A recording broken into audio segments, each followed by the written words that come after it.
दोस्तों, अब तक हम लोगों ने दूसरी इकाई भाषा के विविध रूपों में से बोली को देखा। बोली क्या है, बोली की परिभाषा क्या है, बोली एक का परिचय क्या हो सकता है। जैसे भाषा जब किसी सीमित क्षेत्र में केवल घरेलू रूप में जानी पहचानी या प्रचलित रहती है, तब वह बोली कहलाती है। और बोलने वालों की केवल साधारण बातचीत का ही वह एक प्रारूप रहता है और उसे हम बोली कहते हैं। तो यह बोलियों के महत्व प्राप्त होने के कारण भाषा बन जाती है। और फिर यह भाषा कैसे बनती है यह भी देखा हमने कि कुछ बोलियां जब अपनी अन्य सहयोगी बहनों से बिल्कुल अलग हो जाती है। मतलब अपनी एक खास विशेषताओं को लेकर जब अन्य बोलियों को रोनती हुई एक बोली आगे बढ़ जाती है, तो वह बोली अपने आप में अलग हो जाती है ना। फिर दूसरी है साहित्य की श्रेष्ठता के कारण। फिर आगे है धार्मिक श्रेष्ठता के कारण। साहित्य की श्रेष्ठता की बातें हमने आपको बताई थी कि जैसे संत श्रेष्ठ तुलसीदास जी हैं, वो तो संस्कृत भी जानते थे, बट उन्होंने जो साहित्य लिखा वह साहित्य उन्होंने अवधी इस बोली में लिखा। क्यों लिखा? यदि हम तुलसीदास जी के श्री रामचरितमानस को उठाते हैं, तो श्री रामचरितमानस उनका ऐसा काव्य है कि जिसके माध्यम से वह संस्कृत को भी डाल सकते थे वहां पर, लेकिन उन्होंने संस्कृत को नहीं डालते हुए अवधी बोली में डाला। इसलिए डाला ताकि वहां का जो जनमानस है उस साहित्य को समझ पाए, है ना। दूसरा है धार्मिक श्रेष्ठता के कारण। तो अपने अपने आराध्य का जो भगवान जिससे जो व्यक्ति चाहता है और उसकी नींव परिपक्व करने के कारण हम धार्मिक श्रेष्ठता को भी एक उच्चतम दायरा दे पाते हैं। जिस प्रकार से यदि हम श्री कृष्ण की बातें करते हैं या श्री राम की बातें करते हैं, तो श्री कृष्ण के जो अपनाने वाले आराध्य थे उनमें थे सूरदास जी, है ना। तो सूरदास जी ने कहा कि जैसे उनका जो साहित्य है वह ब्रज बोली का साहित्य है। उन्होंने श्री कृष्ण की बातों को बतलाने के लिए ब्रज बोली को आत्मसात किया। फिर वह धार्मिक शिष्टता पूरी तरह से जनमानस तक फैल गई और वह जो ब्रज बोली थी वह ब्रज भाषा बन गई। फिर अगले आगे हमने देखा कि बोलने वालों का महत्वपूर्ण होना ही बोली को महत्वपूर्ण बना देता है। जिस प्रकार से हम अनेकानेक रूपों में बोली को आत्मसात करते हैं और जितना हम महत्व उस बोली को देते हैं ना, तो वह बोली ज्यादा महत्वपूर्ण बन जाती है। और जब वो बोली ज्यादा महत्वपूर्ण बन जाती है, तब वो बोली भाषा बन जाती है। अब नेक्स्ट है हमारा कि बोली का प्रमुख या सबसे बड़ा होने का कारण है उसकी राजनीति। मतलब जैसे कि राजनीतिक क्षेत्र में भी यहाँ इस जगह पर हम पाते हैं कि जैसे राजनीति का क्षेत्र है, तो उस राजनीति में भी जहाँ पर उस बोली को मान्यता मिल जाती है, बोली के रूप में उसे आत्मसात किया जाता है, तो उसे भी राजनीति के तौर पर भी बोली का सबसे प्रमुख कारण हो जाता है कि वह भाषा बन जाती है। अब उसके बाद में हमने देखा नेक्स्ट स्लाइड्स में हम प्राप्त कर रहे हैं कि जैसे बोली भाषा बन जाती है ना। तो बोली भाषा कैसे बनती है इसे तो देख लिया, बट परिनिष्ठित भाषा क्या होती है? अब परिनिष्ठित भाषा को हम आदर्श भाषा, मानक भाषा या स्टैंडर्ड लैंग्वेज के रूप में भी जानते हैं। अब यह जो भाषा है यह वो भाषा अलग अलग क्षेत्रों में पाई जाती है। जैसे पूरी परिनिष्ठित भाषा पूरे एक किसी क्षेत्र की प्रतिनिधि भाषा के तौर पर पाई जाती है, या कामकाज के क्षेत्र में वह पाई जाती है, यह भी हमने आपको बताया था। और खास तौर पर यहाँ पर के उसका विकास क्रम होता है। यह विकास क्रम कैसे होता है कि सर्वप्रथम तो व्यक्ति बोली होती है, उस व्यक्ति बोली की फिर वह उपबोली होती है, फिर उपबोली जब विकसित हो जाती है तो वह भाषा का रूप धारण करती है। जैसे हमने आपको बताया था कि महाराष्ट्र की मराठी है, तो मराठी ये भाषा है। क्योंकि मराठी भाषा के अंतर्गत अलग अलग प्रकार की कई बोलियां पाई जाती है, जैसे खानदेशी है, कोंकणी है, अहिरानी है, पुनेरी है। तो जब यह पुनेरी बोली विकसित हो जाती है ना, तो उपबोली कहलाती है। तो यही उपबोली एक दिन मानक या आदर्श या स्टैंडर्ड लैंग्वेज के रूप में क्यों अपनाई जाती है? क्योंकि धर्म के क्षेत्र में, साहित्य के क्षेत्र में, राजनीति के क्षेत्र में, व्यापार के क्षेत्र में या अन्य सहचरी जो उनकी सहयोगी बोलियां हैं उन सबसे वह भिन्न हो जाती है। इस कारण वह बोली भाषा का रूप धारण कर लेती है। और कई ऐसे उपादान है और ऐसे कई कार्य है कि जिसका उपयोग, इस भाषा का जो उपयोग होता है वह शिक्षा का माध्यम बनाने के लिए या सरकारी तथा गैर सरकारी कामकाज के लिए, समाचार पत्र के लिए या प्रसार माध्यमों के लिए भी उसका उपयोग किया जाता है निरंतर रूप से। और जब यह इस सभी चीजों का उपयोग किया जाता है तब वह जो बोली है उसका आदर्श रूप अत्यंत सुविधाजनक माना जाता है, क्योंकि यह केवल घरेलू स्तर पर अपनाई नहीं जाती है बल्कि वह शिक्षा के स्तर पर अपनाई जाती है, सरकारी क्षेत्र में अपनाई जाती है, व्यापार के क्षेत्र में अपनाई जाती है, समाचार पत्रों के साथ अपनाई जाती है, प्रसार माध्यमों के साथ अपनाई जाती है ना। तब वह जो उसका आदर्श रूप प्राप्त होता है तब वह आदर्श रूप सभी लोगों के लिए समसमान पाया जाता है। यदि हम अपनी खड़ी बोली हिंदी का प्रारूप देखें तो खड़ी बोली हिंदी ने आज भी ब्रज, अवधी, भोजपुरी जैसी तमाम ऐसी बोलियों को आज भी इतना प्रभावित कर लिया कि वह अपना अस्तित्व खोते हुए दिखाई देती है। अब यह जो मानक या आदर्श भाषा है, तो नेक्स्ट स्लाइड्स में हम देखते हैं कि जो लिखित और मौखिक रूप, मानक या आदर्श भाषा के दो रूप जो हमें दिखाई देते हैं। क्योंकि मौखिकता में हम छोटे, सरल और सुबोध वाक्यों का प्रयोग करते हैं, है ना, और लिखित में बड़े और कठिन वाक्यों का भी प्रयोग होता है। तो लिखित रूप में कृत्रिमता की मात्रा अधिक पाई जाती है, क्योंकि जब मनुष्य बोलता है, जैसे देखिएगा कि इससे हमारी दादी नानी कोई कहानियों को सुनाया करती थी, जब लोक कथाओं को सुनाया करती थी, तो उन लोगों के पास कोई पाठशाला ही नहीं थी, कोई किसी महाविद्यालय में नहीं गई थी ना, पर वह सारी चीजों को एक परंपरा के अनुरूप उसे एक्सेप्ट करती थी, आत्मसात करती थी, और फिर वही मौखिक स्तर एक मानक के रूप में सभी लोगों तक, जन सामान्य से लेकर फिर धीरे धीरे एक परिवार से दूसरे परिवार तक, परिवेश तक वह पहुंचता चला गया। और फिर यह जो भाषा है हमारी, यह भाषा परिनिष्ठित रूप में हमारे सामने आ गई। अब हम देखते हैं कि जब यह बोली देखा हमने, या बोली के परिवर्तन होने की, मतलब बोली भाषा कैसे बनती है उसे भी देख लिया। अब उसका मानक और स्टैंडर्ड रूप भी हम लोगों ने देख लिया कि कैसे होता है। अब हम लोग देखते हैं कि एक किसी प्रादेशिक भाषा को यदि हम लोग देखते हैं तो प्रदेश की भाषा है ना, मतलब परिनिष्ठित भाषा से हम लोग जान ही चुके हैं कि परिनिष्ठित भाषा यानी वह भाषा होती है कि जो एक आदर्श रूप होता है, एक मानक रूप होता है, जिसे आदर्श भाषा कह सकते हैं, मानक भाषा कह सकते हैं, जिसे टकसाली भाषा कह सकते हैं, जिसे स्टैंडर्ड लैंग्वेज के रूप में भी माना जाता है। अब यह जो भाषा है जिसे हम प्रादेशिक भाषा कहते हैं,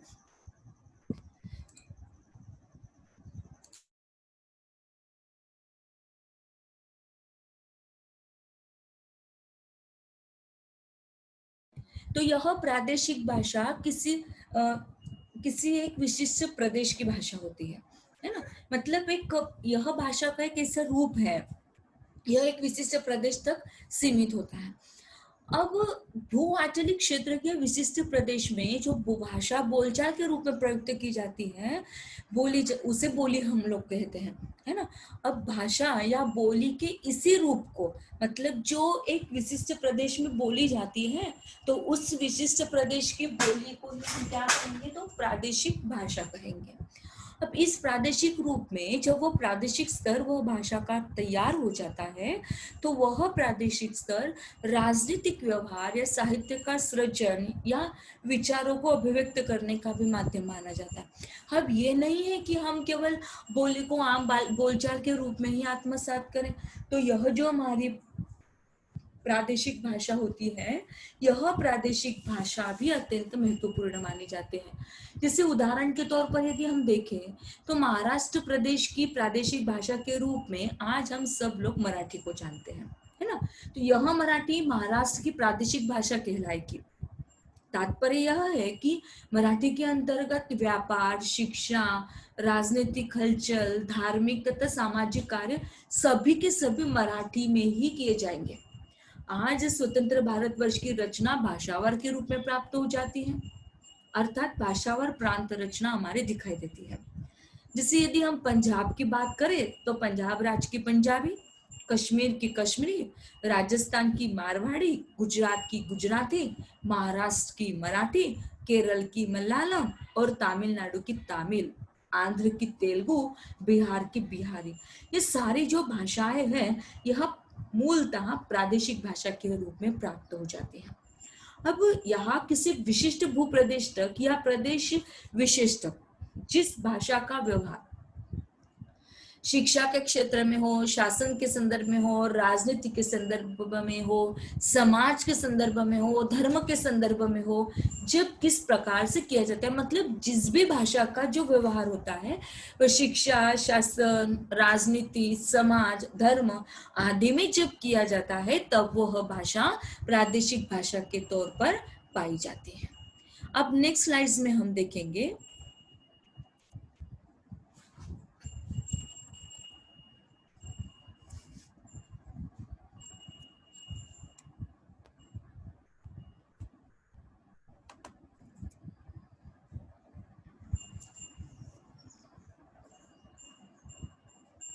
हाँ, अब नेक्स्ट स्लाइड्स में आपके सामने आ रही है ऑफिशियल लैंग्वेज, जिसे राजभाषा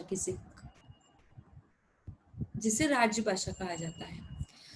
राजभाषा का सीधा सा अर्थ है प्रशासन की भाषा, मतलब कि किसी भी देश या प्रदेश या राजकाज प्रशासन में जिस भाषा का प्रयोग किया जाता है ना, उसे राजभाषा कहा जाता है। यदि हम बात करते हैं 1949 की, तो भारतीय संविधान के अनुसार हिंदी को स्वतंत्र राज्य प्रशासन में जिस भाषा का प्रयोग किया गया, तो हिंदी को स्वतंत्र भारतवर्ष की राजभाषा के रूप में घोषित किया गया। इसका अर्थ तो यही हुआ कि केंद्र शासन अपने सभी कार्य संघ की भाषा अर्थात हिंदी में ही करे, परंतु कहीं न कहीं राष्ट्रभाषा, राजभाषा इन दोनों में अंतर आ गया। किंतु जहां राष्ट्रभाषा ही राजभाषा होती है वहां वो अंतर ज्ञात ही नहीं होता, परंतु दोनों का एक ही समझना भ्रम मात्र कहलाएगा।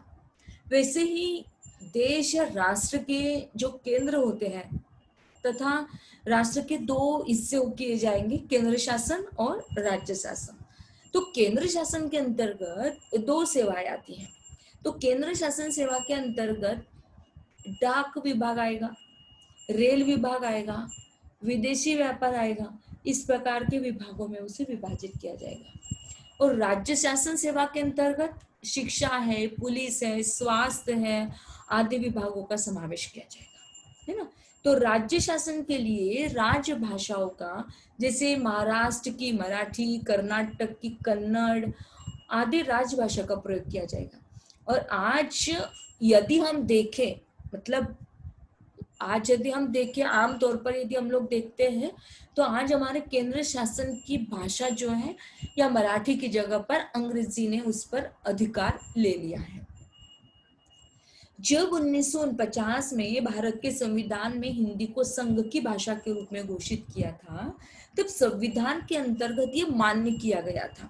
देखिएगा वास्तविकता क्या थी, मतलब जब हम 1949 की बात करते हैं तो उस संविधान में हिंदी को स्वतंत्र भारतवर्ष की राजभाषा के रूप में आत्मसात किया था। बट हुआ ऐसे कि 15 वर्षों के लिए, अर्थात संविधान के अंतर्गत ये मान्य किया गया कि 15 वर्षों के लिए अर्थात 26 जनवरी 1965 तक अंग्रेजी भाषा का प्रयोग होता रहेगा। अनुच्छेद क्रमांक 351 के द्वारा हिंदी के विकास के लिए सरकार को अधिकार भी दिया गया, परंतु दुर्भाग्य से, कितना बड़ा दुर्भाग्य रहा देखिएगा हमारा, कि दुर्भाग्य से सन 1963 के भाषा विधेयक के द्वारा अंग्रेजी को अनिश्चित काल के लिए हिंदी के साथ साथ सहचरी भाषा के रूप में जारी रखा।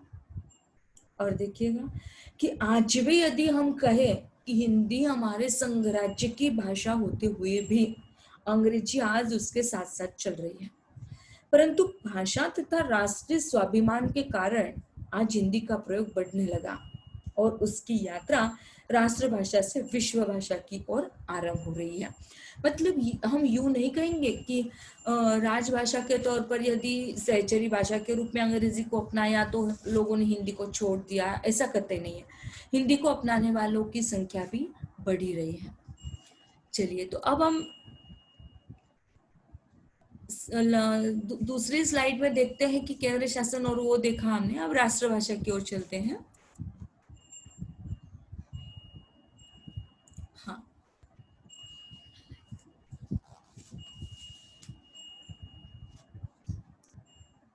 अब राष्ट्रभाषा यानी क्या, तो नेशनल लैंग्वेज। राष्ट्रभाषा अर्थात राष्ट्र की भाषा, जिस राष्ट्र में सब लोग विशेष भाषा में परस्पर विचार विनिमय करते हैं उसे राष्ट्रभाषा कहा जाता है। तो आपको एक सवाल भी पूछा जा सकता है एक उत्तरीय प्रश्नमंजुषा में कि राष्ट्रभाषा किसे कहा जाता है।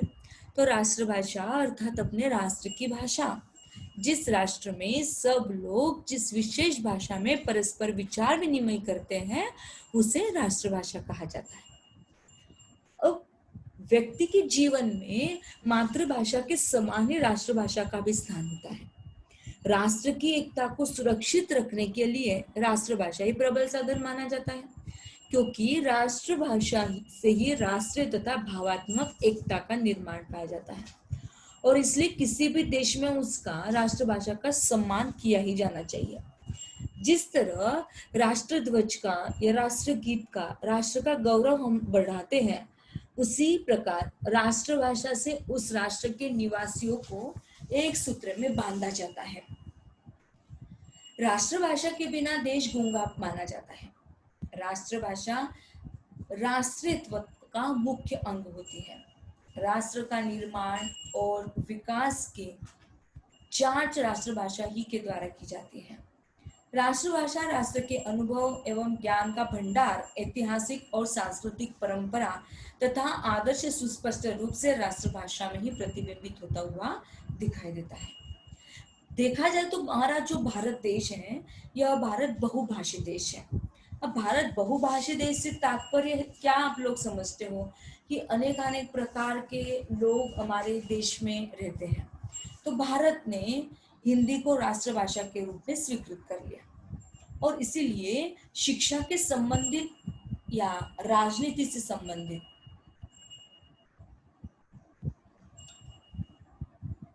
विदेशी व्यापार के संदर्भ में पत्राचार हो चाहे साहित्य सृजन, इनके संदर्भ में केवल और केवल राष्ट्रभाषा को ही अपनाया जाता है। कोई भी राष्ट्र जब अपने किसी भाषा को राष्ट्रभाषा का सम्मान प्रदान करता है तब निश्चित ही उसमें कुछ गुण विशेष समाहित होते हैं। मतलब तय है कि राष्ट्रभाषा बनने के लिए जब बोली भाषा बनती है तो हमने देखा कि अन्य सहयोगी बहनों से अलग हो जाती है, सभी बहनों से वह अपना एक अलग अस्तित्व स्थापित करती है, सभी को रौंद कर वह आगे चली जाती है। तो निश्चित तौर पर जब भाषा का दायरा बढ़ जाएगा तब राष्ट्रभाषा का नामकरण करने से पहले उसे कई समस्याओं, कई प्रविधियों के साथ, कई परीक्षाओं के साथ गुजरना पड़ेगा और तब जाकर हमारी जो राष्ट्रभाषा है राष्ट्रभाषा बनने के काबिल बन पाएगी। कुछ ऐसे कारण रहे, कुछ ऐसे गुण रहे उसमें कि जो गुण हम लोगों को आगे दिखाई देंगे कि उन्हीं गुणों के कारण वह राष्ट्रभाषा कहलाए और अपनी निजी भाषा के कारण ही राष्ट्र या देश की उन्नति संभव हुई। और इसी संदर्भ में यदि हम कहेंगे कि भारतेंदु जो है तो भारतेंदु ने कहा कि निज भाषा उन्नति है सब उन्नति को मूल। मतलब क्या है कि सभी भाषाओं की जो जननी है अपनी निज भाषा जो है जिसे हमें स्वयं को अपनाना है, तो स्वयं ही भाषा में ही देश की प्रगति की जाती है। और आज राष्ट्रभाषा के रूप में स्वीकृत हिंदी में सभी गुण हम लोगों को लगभग दिखाई दी जा सकते हैं। वैसे हिंदी के राष्ट्रभाषा होने के प्रमुख दो कारण दिखाई देते हैं। कौन से? तो पहली चीज तो यह है कि सर्वाधिक लोक जन समुदाय के द्वारा वो प्रयुक्त की जाती है। हमने आपको बताया कि स्लाइड में दिखाई दिया जा रहा है कि राष्ट्रभाषा होने के प्रमुख दो कारण हैं। एक तो सर्वाधिक लोक समुदाय द्वारा प्रयुक्त होती है और दूसरा वैज्ञानिक तथा सरल देवनागरी लिपि में उसे लिखा जाता है।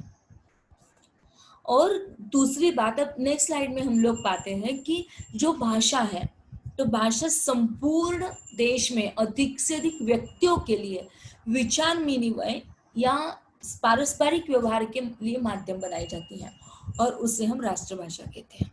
अब देखिएगा यहाँ इस जगह पर कि जो भाषा संपूर्ण देश में अधिक से अधिक व्यक्तियों के लिए विचार विनिमय या पारस्परिक व्यवहार के लिए माध्यम बनाई जाती है उसे हम राष्ट्रभाषा कहते हैं, क्योंकि ऐसी भाषा जनता के स्तर पर एक स्थिर भाषा होती है, संपर्क भाषा होती है। वैसे देश में शासन की दृष्टि से अनेक राज्य विभाग हो सकते हैं, उन विभिन्न विभागों की अलग अलग भाषाएं भी होती हैं। परंतु जिस किसी एक ही भाषा में सभी राज्य का विभागों के लोग अपने विचारों को व्यक्त करने में सहायता लेते हैं, और ऐसी ही भाषा राष्ट्रभाषा कहलाती है। आज जब हम भारत की राष्ट्रभाषा हिंदी की ओर देखते हैं, तब निश्चित ही हिंदी में हमें जो गुण मिलते हैं वह कौन से हैं? तो पहला गुण है उसमें सर्वग्राह्यता, है ना। फिर बोधगम्यता, भाषिक सरलता, उच्चारणगत सरलता, ये गुण हम लोगों को राष्ट्रभाषा के तौर पर प्राप्त होते हैं। अतः हिंदी जो है हमारी, यह राष्ट्रभाषा के लिए निश्चित ही योग्य मानी जाती है। बट कुछ लोग राष्ट्रभाषा और राजभाषा को वस्तुतः एक ही मान लेते हैं। वस्तुतः दोनों में अंतर है, क्योंकि राजभाषा का उपयोग राजकाज तक ही सीमित होता है, परंतु राष्ट्रभाषा का उपयोग उसके बाहर भी किया जाता है। प्रायः ऐसा होता है कि किसी देश में राष्ट्रभाषा वही होती है जो राजभाषा होती है। उदाहरण के तौर पर यदि हम कहें कि रूस में रूसी ही राजभाषा है, रूसी ही राष्ट्रभाषा भी। भारत की राष्ट्रभाषा हिंदी है, परंतु अंग्रेजी की दास्यता के कारण हिंदी के साथ राजभाषा के रूप में अंग्रेजी का प्रचलन आज भी किया जा रहा है। परंतु राष्ट्रीय स्वाभिमान, राष्ट्रीय उन्नति आदि की दृष्टि से राष्ट्रभाषा हिंदी ही सर्वोपरि एवं महत्वपूर्ण मानी जाती है।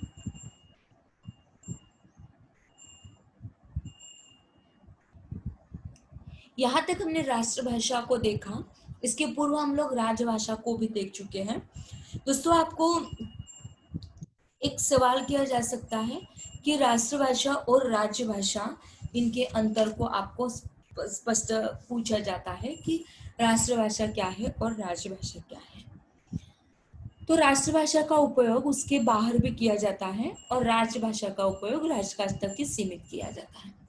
राष्ट्रभाषा अर्थात राष्ट्र की भाषा कहलाता है, और जिस राष्ट्र में सब लोग जिस विशेष भाषा में परस्पर विचार विनिमय करते हैं उसे राष्ट्रभाषा कहा जाता है। तो राजभाषा को किसी भी देश या प्रदेश के राजकाज या प्रशासन में जिस भाषा का प्रयोग होता है उसे हम राजभाषा कहते हैं। यदि हम राष्ट्रभाषा की बात करें तो मातृभाषा के समान ही राष्ट्रभाषा का स्थान होता है, और राजभाषा की बात करें तो राजभाषा का सीधा सा अर्थ होता है प्रशासन की भाषा। राष्ट्रभाषा की बात की जाए तो राष्ट्रभाषा राष्ट्र पर निर्भर करती है और राजभाषा केवल उस सीमित प्रदेश के लिए होती है। तो ऐसा होता है कि किसी देश में राष्ट्रभाषा वही होती है जो राजभाषा होती है। दोस्तों, नेक्स्ट स्लाइड में आपको दिखाया जा रहा है कि आप बोली और परिनिष्ठित भाषा में जो पारस्परिक संबंध होता है या अंतर जो दिखाई देता है वो भी आपको हम बताएंगे। कि भाषा का क्षेत्र अत्यंत विशाल होता है, व्यापक होता है, और बोली का क्षेत्र अत्यंत सीमित होता है। हमने आपको बता दिया स्टार्टिंग में ही कि किसी एक विशिष्ट भूआंचलिक क्षेत्र में ही बोली अपनाई जाती है, और बोली से उपबोली जब विकसित होती है तो वह भाषा का रूप धारण करती है। तो पहला पॉइंट आता है कि भाषा का जो क्षेत्र होता है वह व्यापक होता है और बोली का क्षेत्र अत्यंत सीमित होता है। एक भाषा के क्षेत्र के अंतर्गत अनेक बोलियां हो सकती है। ध्यान रखिएगा कि एक भाषा के क्षेत्र के अंतर्गत अनेक बोलियां हो सकती है, परंतु एक बोली के क्षेत्र में अनेक बोलियां कदापि नहीं हो सकते। जैसे इस पॉइंट को यदि आपको हल करना है तो मराठी यह भाषा है, ओके। तो मराठी भाषा के अंतर्गत कितनी बोलियां हमने आपको बताई। जैसे मराठी की बोली है खानदेशी, कोंकणी, फिर अहिराणी, फिर पुणेरी, है ना। तो इस प्रकार से बोलियां है, लेकिन उन बोलियों में मराठी भाषा को हम नहीं प्राप्त कर सकते। भाषा के अंतर्गत अनेकानेक प्रकार की बोलियां मिलेगी, लेकिन बोली के क्षेत्र में आपको भाषा कहीं पर भी दिखाई नहीं देगी। एक भाषा की अनेक बोलियों में परस्पर बोधगम्यता का गुण होता है। अब देखिएगा कि जब भाषा की बात करते हैं तो भाषा के साथ जुड़ी उस बोलियों में भी परस्पर बोधगम्यता का एक गुण होता है।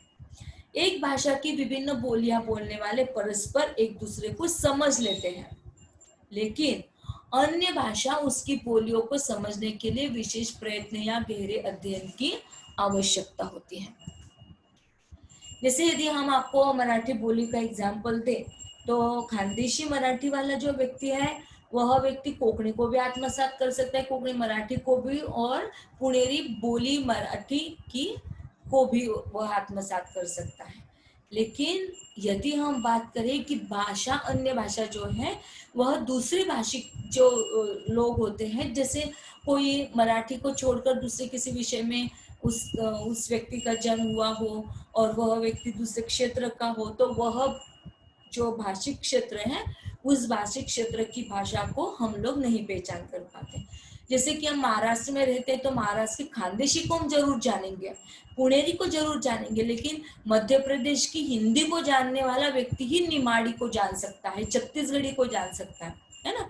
तो यहाँ एक जगह पर एक भाषा की विभिन्न बोलियां बोलने वाले परस्पर एक दूसरे को समझ लेते हैं, लेकिन अन्य भाषा और उसकी बोलियों को समझने के लिए विशेष प्रयत्न या गहरे अध्ययन की आवश्यकता उन्हें प्राप्त होती है।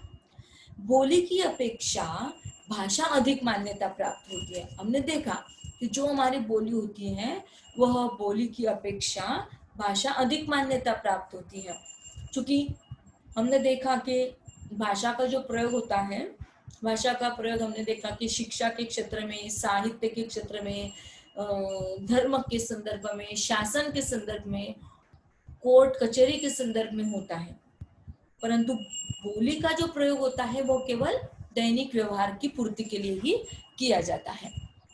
अब देखिएगा कि जब हम बोली और परिनिष्ठित भाषा के पारस्परिक संबंध एवं अंतर की चर्चा करते हैं, तो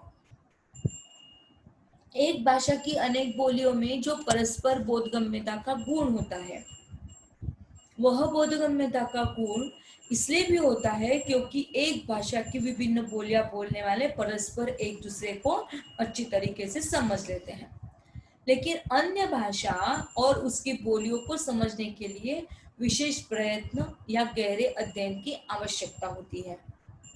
मराठी भाषा की वराठी खानदेशी बोलने वाला व्यक्ति अहिराणी को आसानी से समझ सकता है, लेकिन अवधी, ब्रज, भोजपुरी आदि हिंदी की बोलियों को समझने के लिए उसे बहुत ज्यादा प्रयास करने पड़ते हैं। तो बोली की अपेक्षा भाषा अधिक मान्यता प्राप्त होती है। भाषा का प्रयोग हम लोग देख चुके हैं कि शिक्षा के क्षेत्र में, साहित्य के क्षेत्र में, धर्म के क्षेत्र में, साहित्य सृजन के संदर्भ में, कोर्ट या कचहरी के संदर्भ में भी पाया जाता है, परंतु बोली का जो प्रयोग हम दैनिक व्यवहार की पूर्ति के लिए करते हैं, भाषा और बोली का यह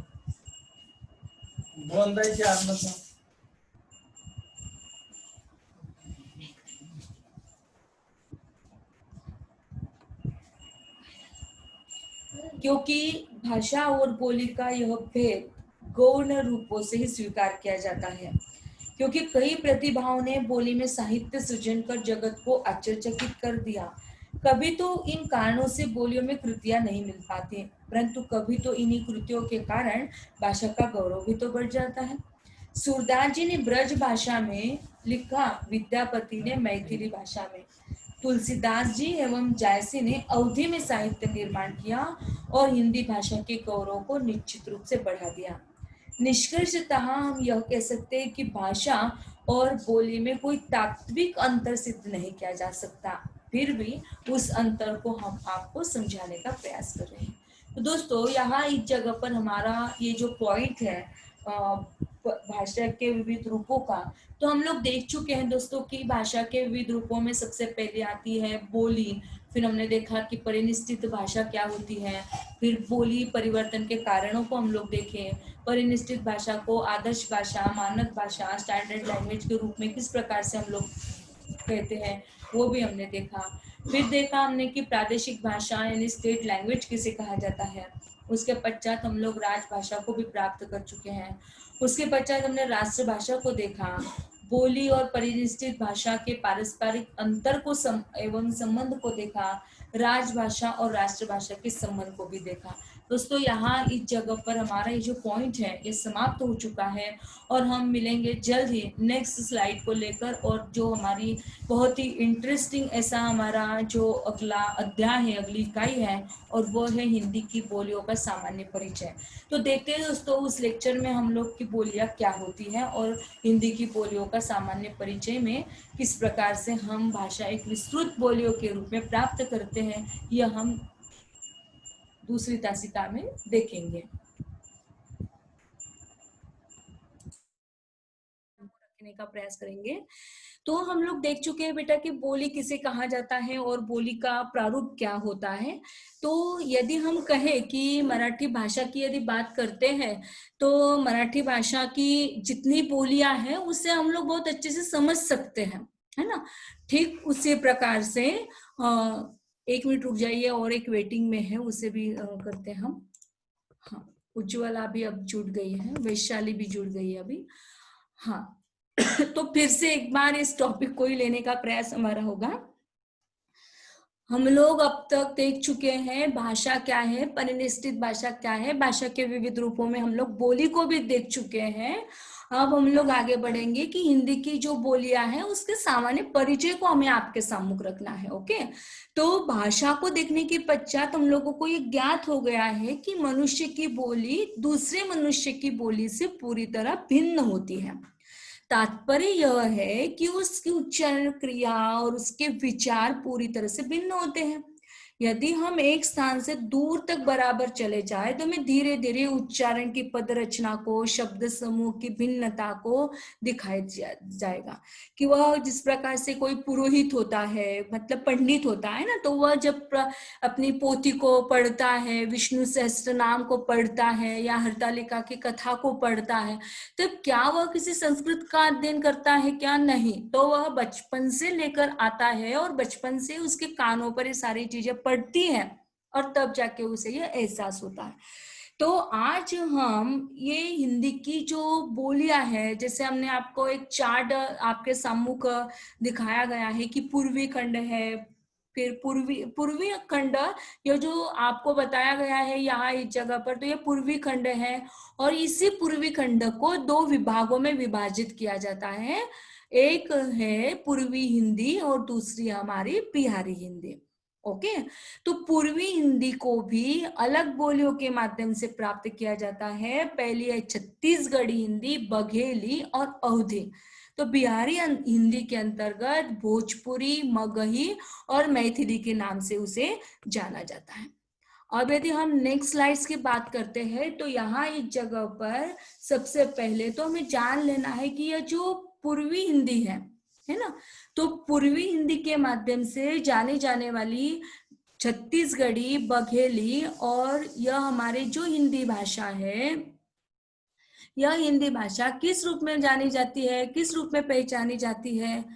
तो दूसरे मायने में यहाँ पूर्वी खंड के दो विभागों में उसे विभाजित किया जाता है, पूर्वी हिंदी और बिहारी हिंदी। तो पूर्वी हिंदी को छत्तीसगढ़ी, बघेली, अवधी, और बिहारी हिंदी को भोजपुरी, मगही और मैथिली हिंदी के नाम से भी जाना जाता है। इसके साथ साथ हमारी परिचय हिंदी बोलियां भी होती है। जैसे परिचय हिंदी बोलियों में खड़ी बोली हिंदी है, ब्रज बोली है और हरियाणवी है। तो इस प्रकार से बुंदेली, कन्नौजी और दक्षिणी हिंदी है।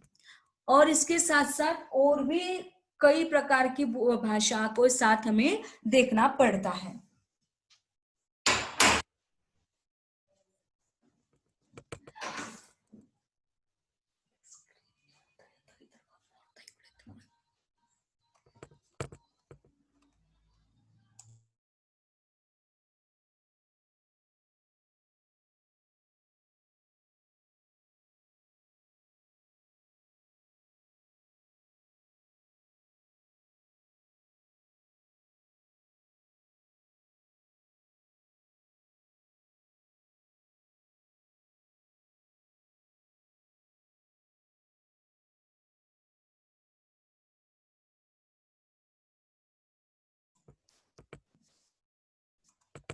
अब देखिएगा इस स्लाइड में हम आपको बताना चाहेंगे कि जो परिचय हिंदी की बोलियां है, जैसे परिचय हिंदी में खड़ी बोली है, ब्रज भाषा है, हरियाणी, बुंदेली, कन्नौजी, दक्षिणी, आपको स्लाइड दिखाई दे रही है।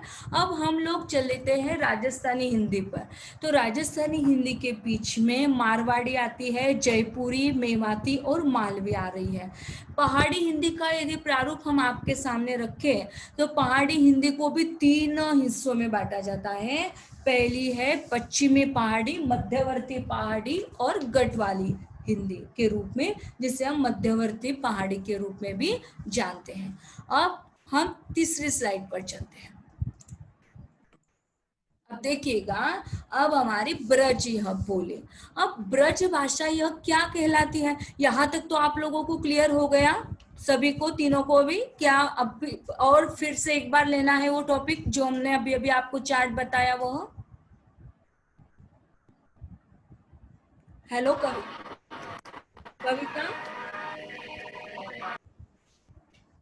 कविता।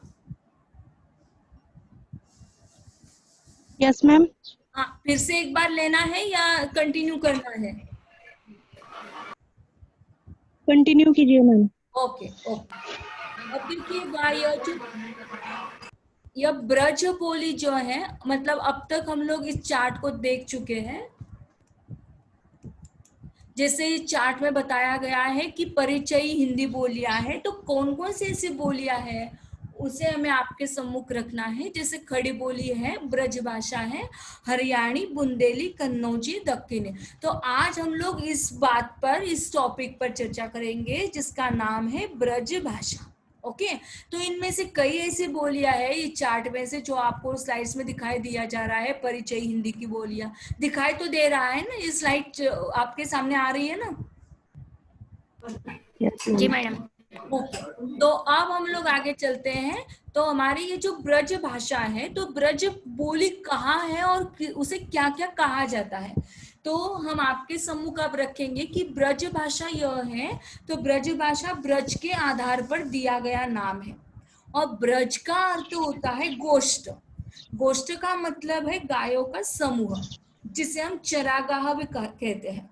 तो प्राचीन काल में ब्रज क्षेत्र के लोग गोचारण किया करते थे। अब गोपालन हेतु, अब आपको पता है कि गोपालन कौन करता था?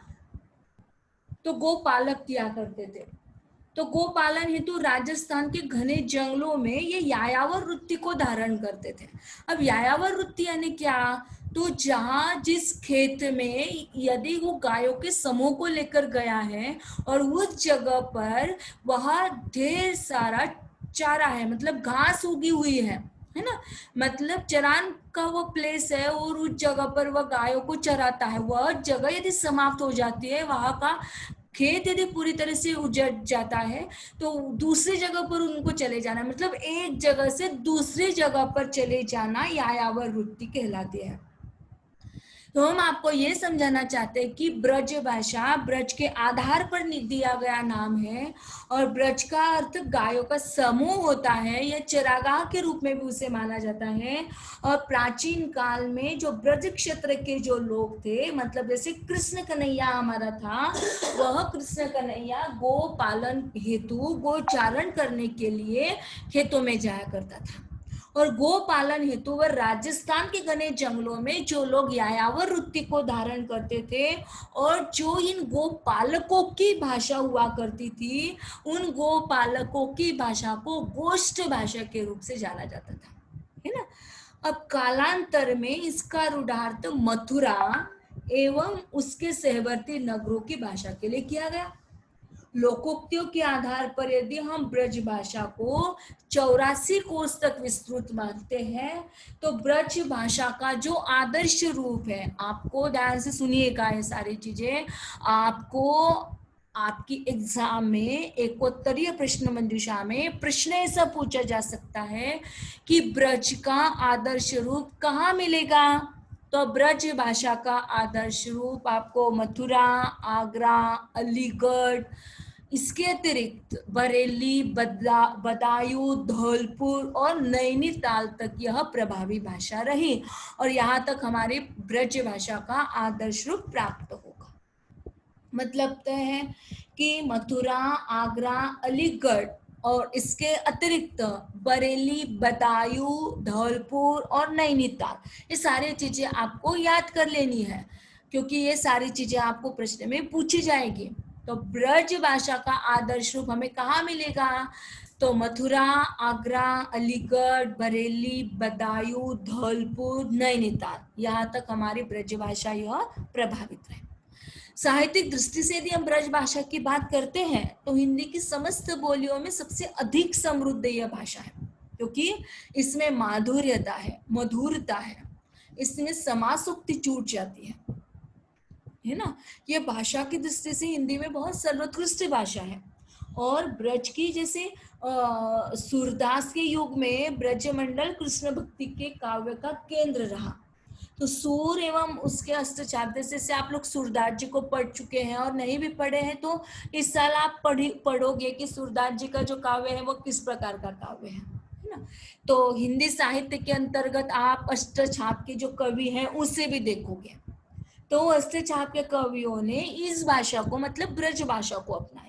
तो मीरा है, रहीम है, रसखान है, बिहारी है, देव है, पद्माकर है, मतीराम है और भारतेंदु रत्नाकर जैसे लोगों ने, इन आचार्यों ने भी ब्रज भाषा के काव्य, ब्रज भाषा को अपनाया और ब्रज भाषा में काव्य का सृजन भी किया। ब्रज भाषा के नाम के साथ जुड़ा हुआ भाषा या जो शब्द है वो उसके अतीत के गौरव का परिचायक है ना। जैसे हम अवधि बोली कहेंगे तो यह जो आपको एक पॉइंट दिखाई दिया जा रहा है ना कि ब्रज बोली जो है, तो ब्रज बोली ब्रज भाषा का आदर्श रूप ऐसा बताया। तो मूलतः ब्रज बोली है, लेकिन हम यूं कहेंगे कि ब्रज भाषा कहेंगे। क्यों? क्योंकि ब्रज भाषा यह जो शब्द है उसके अतीत के गौरव का परिचायक बन जाता है। माधुर्य एवं समासोक्ति की दृष्टि से यदि कहें तो भाषा हिंदी में अत्यंत सर्वोत्कृष्ट स्तर पर पाई जाती है, लेकिन ब्रज की कोई ऐसे उच्चारणगत विशेषता भी है ना। क्लियर हो रहा है ना आप सभी को? समझ में तो आ रहा है? Yes ma'am. हाँ, तो जैसे ब्रज भाषा में व का ब हो जाता है, व का ब हो जाता है। तो जैसे वे हम कहते हैं तो वे की जगह पर बे होगा, वह की जगह पर बह होगा।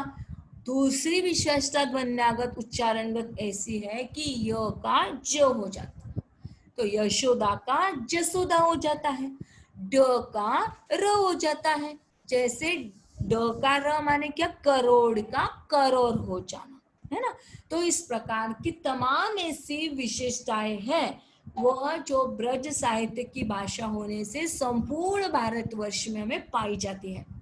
और इसके विकास के साथ जैसे गांवकरी है, जोधपुरी है आदि बोलियों का विकास होता है। जैसे हमने आपको पहले ही बताया था, पहले लेक्चर में, जब आपको याद आ रहा होगा पहला लेक्चर हमारा, कि जो बोलियां होती है वो अपने विकास के साथ साथ दूसरों का भी विकास करती हुई आगे बढ़ती है। तो इस ब्रज भाषा के साथ साथ गांवकरी है, जोधपुरी है, इन आदि बोलियों का भी जो विकास है वह विकास हमें दिखाई देता हुआ प्राप्त होता है। और इस प्रकार से ब्रज बोली ने ब्रज भाषा का रूप धारण कर लिया है ना। तो यदि हम उच्चारणगत प्रक्रिया के तौर पर आपके सामने एक उदाहरण हमने आपको बताया है, लिखा हुआ है कि मालिक की टिकरा में साग धरे हैं, मालिक की टिकरा में साग धरे हैं और तार पर ही रखी है, परी महा आदमी नोहे और सगरी बाजार सुनोए। तो अब देखिएगा, जो वाक्य हमने आपको पहला बताया है कि मालिक की टिकरा में साग धरे है और तार पर ही धरी है, परी महा आदमीनो है और सारी बाजार सुने, मतलब क्या है? तो मालिक की टोकरी में सब्जी रखी थी और तराजू भी रखा था, परंतु वहां आदमी नहीं था और सारी बाजार सूनी थी। अब इस प्रकार से यदि हम आपको इस स्लाइड में दिखाई दिया जा रहा है कि हमने आपको उदाहरण भी बताया, आपको ब्रज भाषा का अर्थ भी बताया, लोकोक्ति के आधार पर वह किस भाषा में अपनाई जाती है, किन किन जगह पर अपनाई जाती है, स्थान पर अपनाई जाती है, वह भी बताया। किन किन लोगों ने अपनाया, जैसे अष्टछाप के कवि हैं सूरदास, मीरा, रहीम, रसखान, बिहारी देव, पद्माकर, मतीराम, भारतेंदु, रत्नाकर, ये सभी को हमने आपके सम्मुख रखा, है ना। फिर उच्चारणगत विशेषता को भी हमने आपके सामने रखा। फिर जाकर हमने आपको उदाहरण के तौर पर भी बताया कि मालिक के टिकरा में साग धरे हैं और तारपरी धरिए, परी महा आदमी नो है और सगरी बाजार सुने। तो क्या आपको यहाँ ब्रज, यह जो बोली हमने आपको समझाई, वह आपको क्लियर हो गई? हो गई। हाँ, समझ में तो आ रहा है आपको? जी मैम। हाँ, अब हम लोग आगे बढ़ते हैं। अब हम लोग चलते हैं अवधि इस बोली पर, है ना। तो अवधि ये जो बोली है, जैसे हम लोग देख चुके हैं, अब जैसे हम लोग देख चुके हैं कि ब्रज मंडल यानी श्री कृष्ण से संबंधित है ना। तो ब्रज बोली से लेकर, यदि हमने आपको बताया कि यह मथुरा में है, आगरा में है या अलीगढ़ धौलपुर की यह भाषा पाई जाती है, तो यहाँ इस जगह पर तय है कि ब्रज मंडल को अपनाने वाला जो कान्हा था, तो कान्हा पर आधारित, हमारी श्री कृष्ण की जन्मभूमि पर आधारित यह हमारी बोली थी। और श्री कृष्ण को अपनाया है हमारे सूरदास जी ने। याद रखिएगा आप लोग कि सूरदास जी को किसने अपनाया? श्री कृष्ण जी को सूरदास जी ने अपनाया। तो यहाँ इस जगह पर सूर्य सागर जो हमें प्राप्त होता है, यह सूरदास जी का सूर्य सागर हमें इस जगह पर ब्रज भाषा का एक उत्तम उदाहरण परिचायक के तौर पर प्राप्त होता है। ठीक है। तो अवधि की हम लोग यदि बात करते हैं, तो इस स्लाइड में आप लोग देखिएगा कि अवधि शब्द का जो विकास प्राप्त हुआ वह अवधि शब्द के रूप में हुआ, है ना। तो अवधि शब्द यह जो है, इसी के आधार पर इस भाषा को अवधि नाम दिया गया। मतलब अवधि से तात्पर्य अवध से है और अवध से तात्पर्य अयोध्या से है, यह मत भूलिएगा। तो इसका क्षेत्र सीमित है क्या? तो नहीं, इसका क्षेत्र बिल्कुल सीमित नहीं है। केवल अवध से ही तात्पर्य है, मतलब केवल अयोध्या ही में ही बोला जाएगा, ऐसा बिल्कुल नहीं है। तो स्लाइड में लिखा हुआ नहीं है, लेकिन आप लोगों के पास कॉपी है, आपके पास पेन है, तो जैसे हम लेक्चर्स में बता रहे हैं वैसे उस हिसाब से आपको लिख लेना आवश्यक होगा। कि जैसे सीमित नहीं है, बल्कि इसका जो प्रयोग है, यह प्रयोग हरदोई, खीरी, फैजाबाद के कुछ हिस्सों में भी होता है। फिर से एक बार हम आपके सम्मुख रखेंगे कि अवधि का जो क्षेत्र है वह सीमित नहीं है। जैसे हमने आपको इस ब्रज भाषा के क्षेत्रों के बारे में बताया, जैसे भाषा का आदर्श रूप मथुरा, आगरा, अलीगढ़, बरेली, बदायूं, धौलपुर, नैनीताल तक पाया जाता है, ठीक उसी प्रकार अवधि इस भाषा का जो प्रारूप है, अवधि इस भाषा को अपनाया जाता है हरदोई, खीरी, फैजाबाद, फतेहपुर, इलाहाबाद, मिर्जापुर। फिर से एक बार सुनिएगा इन सभी को, हरदोई, खीरी, फैजाबाद के कुछ हिस्सों में भी पाया जाता है और साथ में अवध के बाहर फतेहपुर, इलाहाबाद, मिर्जापुर में भी यह बोली अपनाई जाती है, बोली जाती है। ठीक है। और हिंदी साहित्य में 4 प्रकार के काल विभाजन किया गया। मतलब जो हिंदी साहित्य में हुआ, वैसे हमारा जो साहित्य है वैसे 4 विभागों में उसे विभाजित किया गया। अब आप लोगों का यदि हिंदी साहित्य के इतिहास का लेक्चर आप लोग कर रहे हो, तो हिंदी साहित्य के भीतर भक्ति काल आता है ना। तो भक्ति काल को स्वर्ण काल के नाम से भी जाना जाता है। तो क्यों स्वर्ण काल के नाम से जाना जाता है इसे?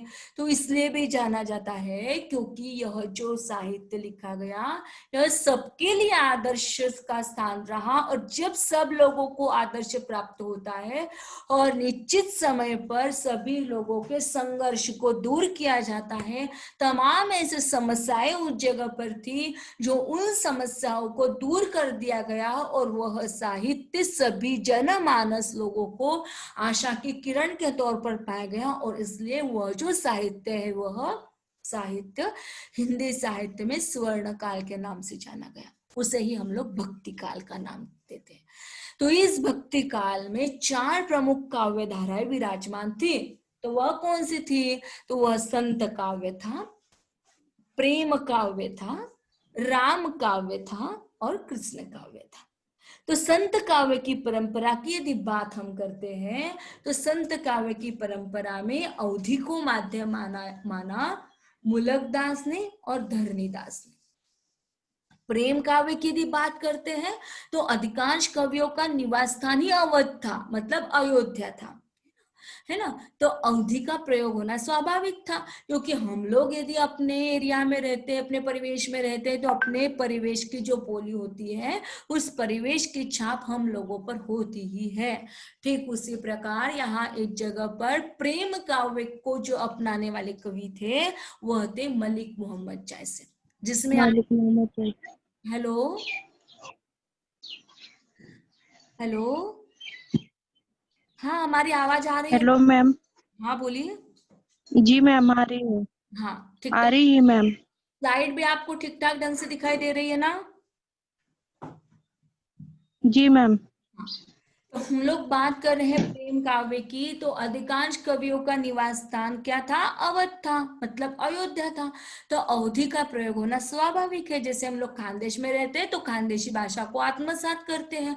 तो खानदेशी भाषा का जो साहित्य हम लोगों को मिलता है बहिणाबाई के कविताओं में और मिलता है भालचंद्र नेमाड़ी जी के साहित्य में।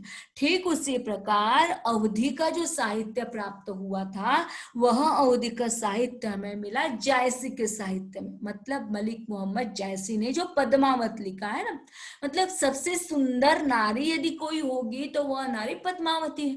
केवल एक तोते के कहने से आप लोगों को पता होगा कि मलिक मोहम्मद जैसी ने जो प्रेम ग्रंथ लिखा, मतलब जिसका नाम है पद्मावती। तो केवल 10 मिनट दोस्तों हमारे इस जगह पर बाकी है, 10 मिनट में हमारी मीटिंग कंप्लीट हो जाएगी, है ना। तो जैसे हम बात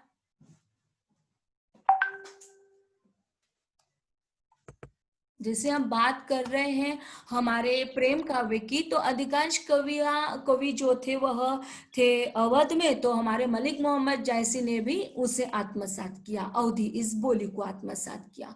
तो जब पद्मावत की बात चलती है तो पद्मावत पूरा का पूरा पद्मावत वो चाहते तो संस्कृत में भी अपना सकते थे, लेकिन उन्होंने ऐसा कार्य नहीं किया। तो संत काव्य हुआ, प्रेम काव्य हुआ। अब राम काव्य की बात करते हैं तो राम भक्ति शाखा के जो मूर्धन्य कवि है वह है तुलसीदास जी। तो श्री रामचरितमानस का जो निर्माण तुलसीदास जी ने किया वह अवधी भाषा में। तो अवधी भाषा में उन्होंने इसलिए भी किया क्योंकि वो चाहते थे कि उनका जो जन सामान्य व्यक्ति है वह भी उससे आत्मसात करे, है ना। तो इस प्रकार से अवधि को आत्मसात करने वाले लोगों की संख्या ज्यादा रही।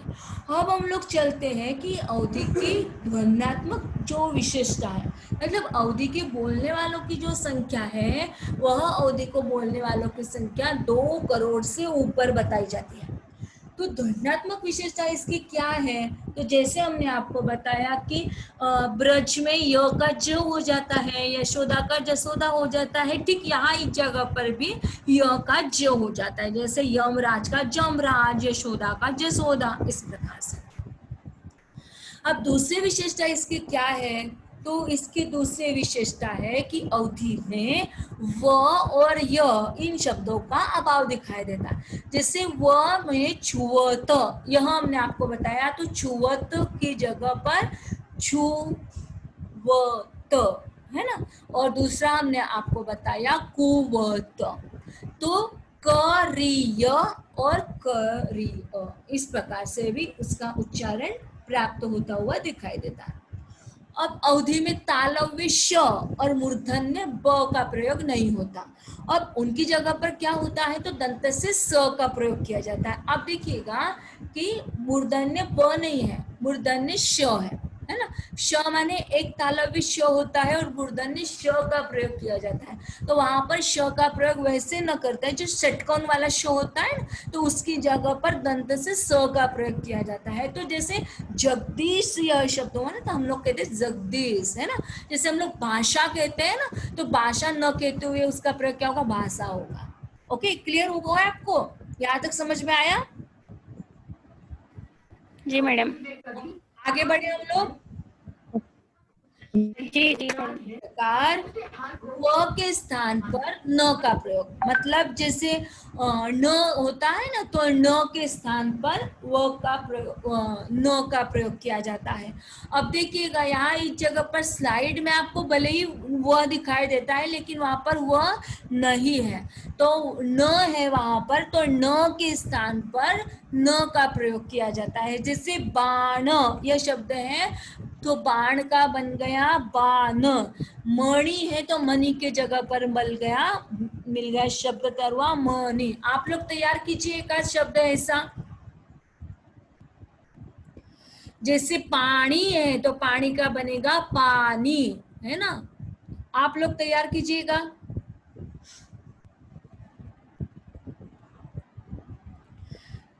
कौन कौन जुड़ा है भाई, आप लोग तैयार कर सकते हो क्या ऐसे शब्द जैसे हमने आपको बताए कि वो के न के स्थान पर न का प्रयोग होता है। बाण का बाण हो गया, मणि का मणि हो गया, पानी का पानी हो गया।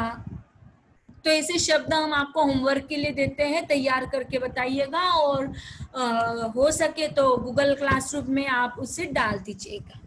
व ध्वनि का प्रयोग ब के रूप में होता है। जैसे वाणी बन गया एक शब्द, आपको वाणी का वाणी हो गया, तो वाणी का बानी, मतलब वो का क्या हो गया, ब हो गया। ओके, और न का क्या न हो गया। मतलब तो है कि जो पांचवी आपकी डेफिनेशन है, जो विशेषता है, उसे हम लोग चौथी के रूप में अपना सकते हैं। जैसे न के स्थान पर न का प्रयोग, तो वाणी का क्या बन गया, वाणी बन गया। और व का प्रयोग व के रूप में करते हैं, तो वाणी का क्या हो गया, बानी हो गया। विधि, तो विधि का प्रयोग क्या करेंगे, विधि के रूप में, मतलब वो का ब हो जाना। और संज्ञात क्रिया जो है वो ब के रूप में होती है। मतलब जैसे हम कहते हैं ना देखना, है ना, करना, तो देखना करना की जगह पर क्या प्रयोग किया जाएगा, देखब, करब। ध्यान में रखिएगा ऐसे शब्द जहां पर प्राप्त होते हैं वह बोली कौन सी होगी, तो वह बोली अवधि होगी।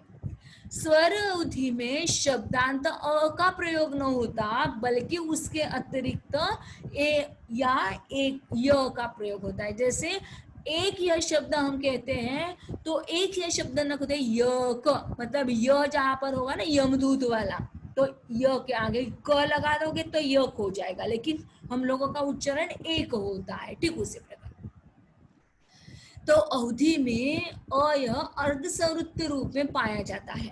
अब यह अर्धसंवृत्त रूप में पाया जाता है, तो जैसे अवधि में ऊ के स्थान पर हमें र मिल जाता है। जैसे जुड़ना, और जुड़ना का होता है जुड़ना। और इस प्रकार से अवधि भाषा अवध से संबंध रखने वाले साहित्य की भाषा मानी जाती है। पूर्वी, पश्चिमी और केंद्रीय इसके 3 रूप माने जाते हैं। आज बोलियों में महत्व प्राप्त होने के कारण भौगोलिक और साहित्यिक दृष्टि से भी समृद्ध भाषा के रूप में जानी जाती है। अवधि की प्रतिष्ठा भाषा के रूप में मध्यकाल में हो गई, और उस युग में ब्रज भाषा और अवधि प्रमुख बोलियों में प्रतिष्ठित हो गए। और अब एक अवधि का सुनिश्चित रूप हमारे सामने आ गया। अब देखिएगा, जैसे हमने आपको ब्रज बोली का एक एग्जाम्पल आपके सामने रखा था, वह क्या था कि माली की टिकरा में साग धरे हो, तार परी धरी है, परिमा आदमी नो है, सारी बाजार सुने। अर्थात क्या है कि माली की टोकरी में सब्जी रखी है और तराजू भी रखा है, परंतु वहां पर एक भी आदमी नहीं है, सारी बाजार सुनी है। ओके, ठीक उसी प्रकार से हम यदि अवधि इस बोली का उच्चारण रूप देखेंगे, अवधि को किस रूप में बोला जाता है, तो हम आपको बताएंगे कि वह उसका उत्तम उदाहरण है, हमरे सब रिवैया के रिवाज बहुत ही खराबी है। मेहरून के बेटवा और बिटिया हुई भयन नहीं कि अपने अपने मनुष्य हुए से काहे लागे कि हे बेटवन या बिटिया की शादी मांगनी करके भैया काहे नहीं कर देता। अब ये जो आपको बात कही, यह बात है कि इस सब के यहाँ की प्रथा बहुत ही खराब है। स्त्रियों को लड़का या लड़की जब भी हुआ या नहीं हुआ, तब वे अपने पतियों से क्या कहती है कि बेटी की मंगनी करके उसकी शादी कर दो, विवाह कर दो। अब देखिएगा कि यहाँ इस जगह पर हम आपको हिंदी की बोलियों में से 2 बोलियों को बता चुके हैं। कौन कौन से बोलियां हैं? तो पहली बोली आपको बताई ब्रज बोली और दूसरी बताई अवधी बोली। अब आप लोग समझ जाइएगा कि ब्रज बोली का अर्थ क्या है, अवधी बोली के अर्थ को हमने आपको बताया। एक प्रकार से हमने आपको ब्रज बोली कहा किस स्थानों पर बोली जाती वो बताया, अवधी बोली किस स्थान पर बोली जाती वो बताया। ध्वन्यात्मक विशेषता के बारे में भी हम लोगों ने चर्चा की कि किस प्रकार से ध्वन्यात्मक विशेषता होती है। अब हम लोग उसके यदि ध्वन्यात्मक विशेषता मतलब ध्यान में रखने वाली बात आप लोगों को कौन कौन सी है, तो ब्रज का नामकरण कैसे हुआ, कोई भी बोली है तो उसका नामकरण कैसे हुआ, उसके बोलने वालों की संख्या कैसे हुई, उसका स्थान किस जगह पर बोला जाता है, उसकी ध्वन्यात्मक विशेषता क्या होती है, और पांचवा और अंतिम पॉइंट हमारा यह है कि उसका एक उत्तम उदाहरण भी आप लोग दोगे, क्योंकि पता नहीं बाकी के लोग देते या नहीं देते, लेकिन हम लोगों को इसमें अपने आप को एक उदाहरण देना जरूरी होगा कि हम लोग इस बोली को इस प्रकार से आत्मसात कर सकते हैं। तो दोस्तों यहाँ इस जगह पर हम लोग आपको बता चुके हैं कि ब्रज बोली क्या है और अवधी बोली क्या है। तो इन दोनों में तो कोई आपको डिफरेंस ही नहीं है, मतलब इन दोनों में तो आपको कोई समस्या नहीं आ रही, कोई प्रॉब्लम क्रिएट नहीं हो रही है। क्लियर हो गया आपको? Hello hello hello Kavita. Yes ma'am.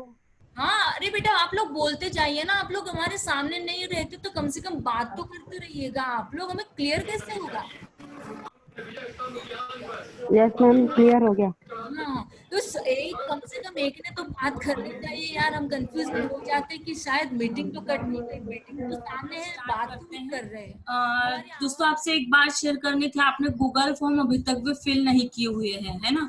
शायद मुझे लगता है कि वो प्रश्नों की वजह से आप फिल नहीं कर पा रहे हो। तो आज हम बिल्कुल सिंपल वाला, जिसमें आपका केवल नाम होगा, है ना, और डेट होगी, आपको जो विषय पढ़ाया गया है उसके संदर्भ में केवल आपको बताना होगा। तो आपका वह गूगल फॉर्म आज हम दे देते हैं। तो आज प्लीज आप सभी लोगों से रिक्वेस्ट है कि सभी के सभी लोगों से फिल कर दीजिएगा। ओके, ठीक है? Yes ma'am.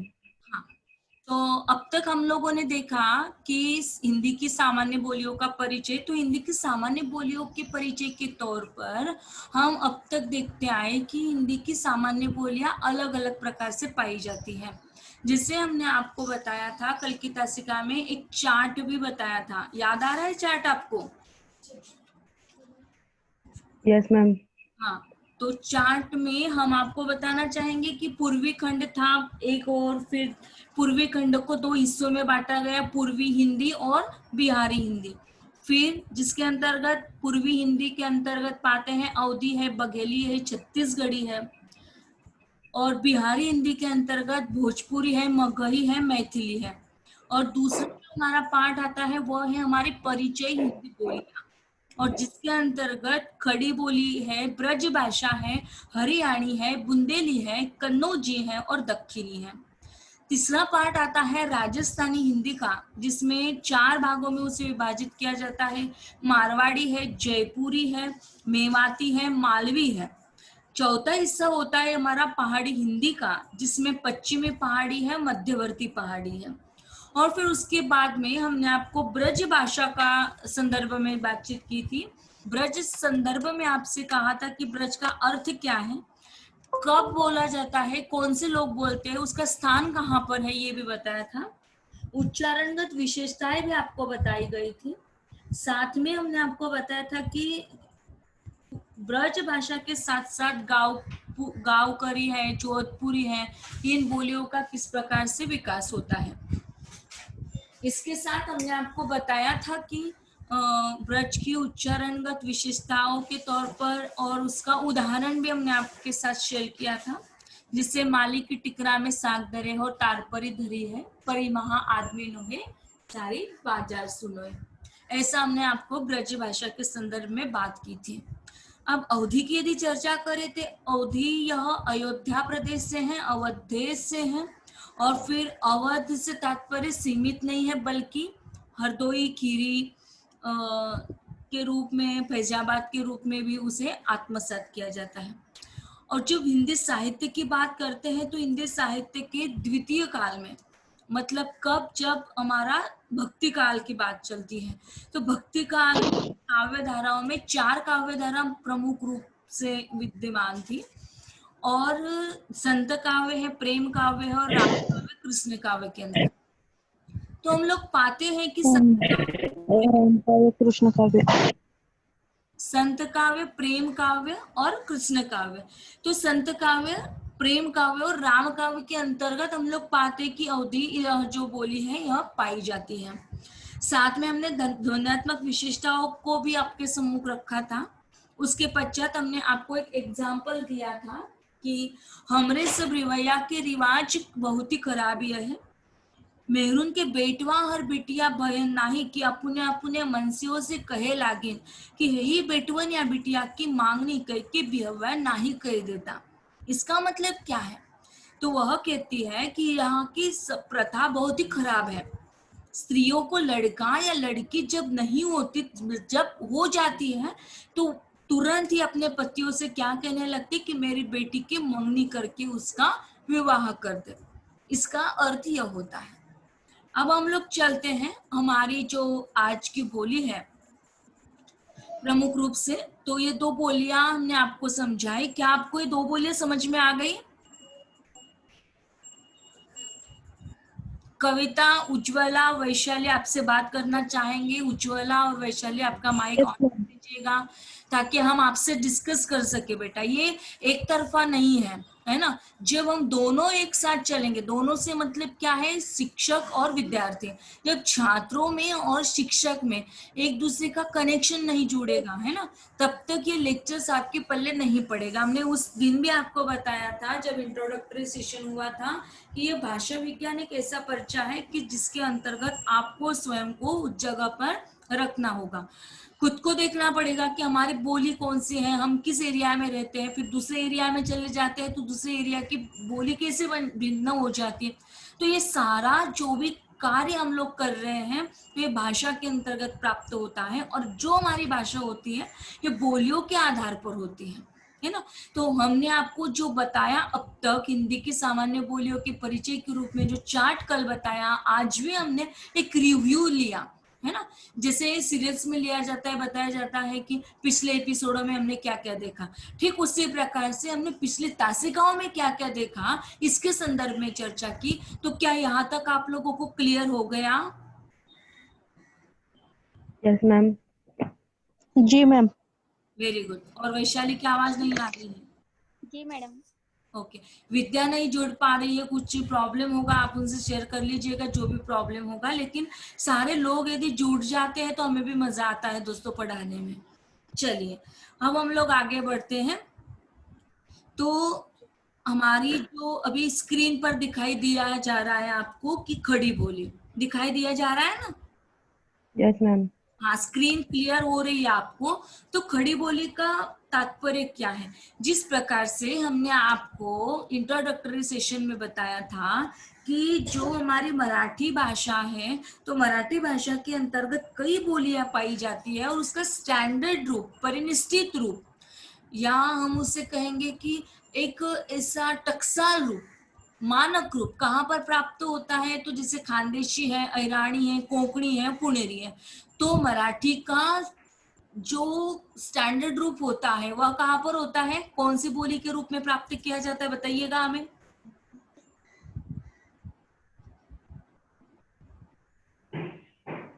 ये बेटी Kavita, Ujjwala, Vaishali, Puneri ma'am. Very good, Pune में प्राप्त होता है ना। ठीक उसी प्रकार हमारी यह जो खड़ी बोली हिंदी है, यह खड़ी बोली हिंदी दिल्ली के आसपास में पाई जाती है ना। और साथ ही में यह कई जगह पर पाई जाती है। तो वो किन किन जगहों पर बोली जाती है, किन स्थानों पर बोली जाती है, और क्यों यह स्टैंडर्ड रूप में अपनाई जाती है, स्टैंडर्ड लैंग्वेज रूप में अर्थात प्रामाणिक भाषा के तौर पर क्यों यह अपनाई जाती है, इसके नाम कौन कौन से हैं, तो आज हम उससे स्टार्ट करते हैं। तो खड़ी बोली को अनेक नामों के साथ प्राप्त होता है। जैसे याद कीजिएगा कि ये सारा जो लेक्चर है बेटा, आप लोग गूगल क्लासरूम पर यदि जाते हो तो आपको ये सारे लेक्चर्स मिल जाएंगे। गए क्या आप लोगों में से कोई, देखा क्या आपने लेक्चर्स को? यस मैम, देखा था। आपने देखा? जी मैम, देखा। Very good, very good. मतलब आप लोगों को क्लियर हो रहा है कि जो ये अपने क्लासरूम में हो रहा है ना, यहाँ इस जगह पर जूम मीट पर जो हो रहा है वही चीजें हमने उस जगह पर भी डाली है, ताकि जो आप लोग कंटिन्यू रूप में आ रहे हो तो यही चीज बाकी के लोगों को आप बाद में भी, मतलब आप खुद भी 12 बजे रात के 2 बजे आप उसे देख सकते हो, है ना।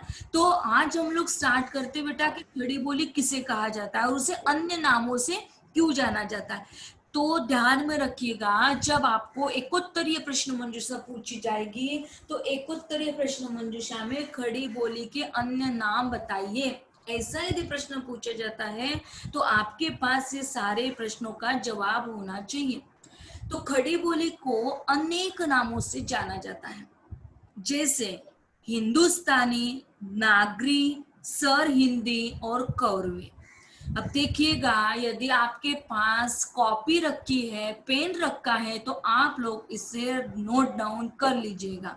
कहीं ऐसा न हो कि हम आपको बता रहे हैं, भले ही हमारे पीपीटी प्रेजेंटेशन में वो बात नहीं आ रही है, लेकिन जो बातें उस जगह पर नहीं आई है उसे हमने लेक्चर्स में कंटिन्यू करने का प्रयास किया है। सारी की सारी चीजें आपको पीपीटी के थ्रू नहीं दे सकते, कई चीज, और इसीलिए रेगुलर रहना, क्लासरूम को ज्वाइन करना, क्लास को अटेंड करना, ये सारी चीजें इसीलिए है क्योंकि जो लोग केवल पीपीटी पर डिपेंड रहेंगे उनको ये सारी जानकारी नहीं मिलेगी। तो फिर से एक बार आपके पास कॉपी होगी तो आप उसे लिख लीजिएगा कि खड़ी बोली को अन्य नामों से जाना जाता है। तो वह अन्य नाम कौन से हैं? तो हिंदुस्तानी है, नागरी है, सर हिंदी है और कौरवी है। याद कर लिए, हिंदुस्तानी, नागरी, सर हिंदी और कौरवी। याद कर लिया आप लोगों ने, लिख लिए उसे? मैडम मैं आवाज नहीं मैम, मैम एक बार रिपीट करो ना। हिंदुस्तानी, नागरी, सर हिंदी और कौरवी। हिंदुस्तानी, नागरी, सर हिंदी और कौरवी। तो ये सारी जो चीजें हैं, यह आपके पीपीटी पर जो खड़ी बोली है पॉइंट हमने दिखाया है उसी के नीचे लिखा है नागरी, सर हिंदी, कौरवी। एक शब्द वहां पर हमसे छूटा है, हिंदुस्तानी, है ना। किंतु खड़ी बोली के नाम से ही सारे लोग उस खड़ी बोली को प्रचलित रूप में जानते हैं, है ना। मतलब भले ही नामकरण कितने अलग अलग हो, लेकिन नामकरण होने के साथ साथ भी अलग अलग प्रकार से उसे जाना जाता होता है, फिर भी खड़ी बोली नाम से ही उन्हें सारे लोग याद करते हैं। तो खड़ी का अर्थ क्या होता है? तो खड़ी का अर्थ होता है स्टैंडर्ड, है ना, स्टैंडर्ड। जैसे पूना की खड़ी बोली मराठी, जयपुर की खड़ी बोली राजस्थानी।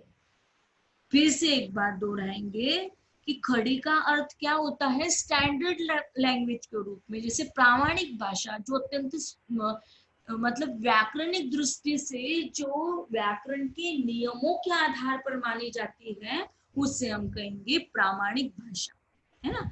तो खड़ी का अर्थ है स्टैंडर्ड लैंग्वेज, जैसे पूना की खड़ी बोली राजस्थानी। सही है ना कविता? क्या मैम? खड़ी का अर्थ है स्टैंडर्ड, जैसे पूना की खड़ी बोली राजस्थानी।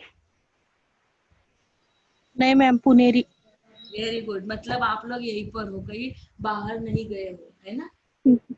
इसलिए आपको बताया हमने कि थोड़ा गलत बता देते हैं तो मेरे बच्चे यहाँ पर है या नहीं है तो मुझे मिल जाएगा। ठीक है, तो क्या है? खड़े का अर्थ है स्टैंडर्ड, जैसे पूना की खड़ी बोली मराठी और जयपुर की खड़ी बोली राजस्थानी।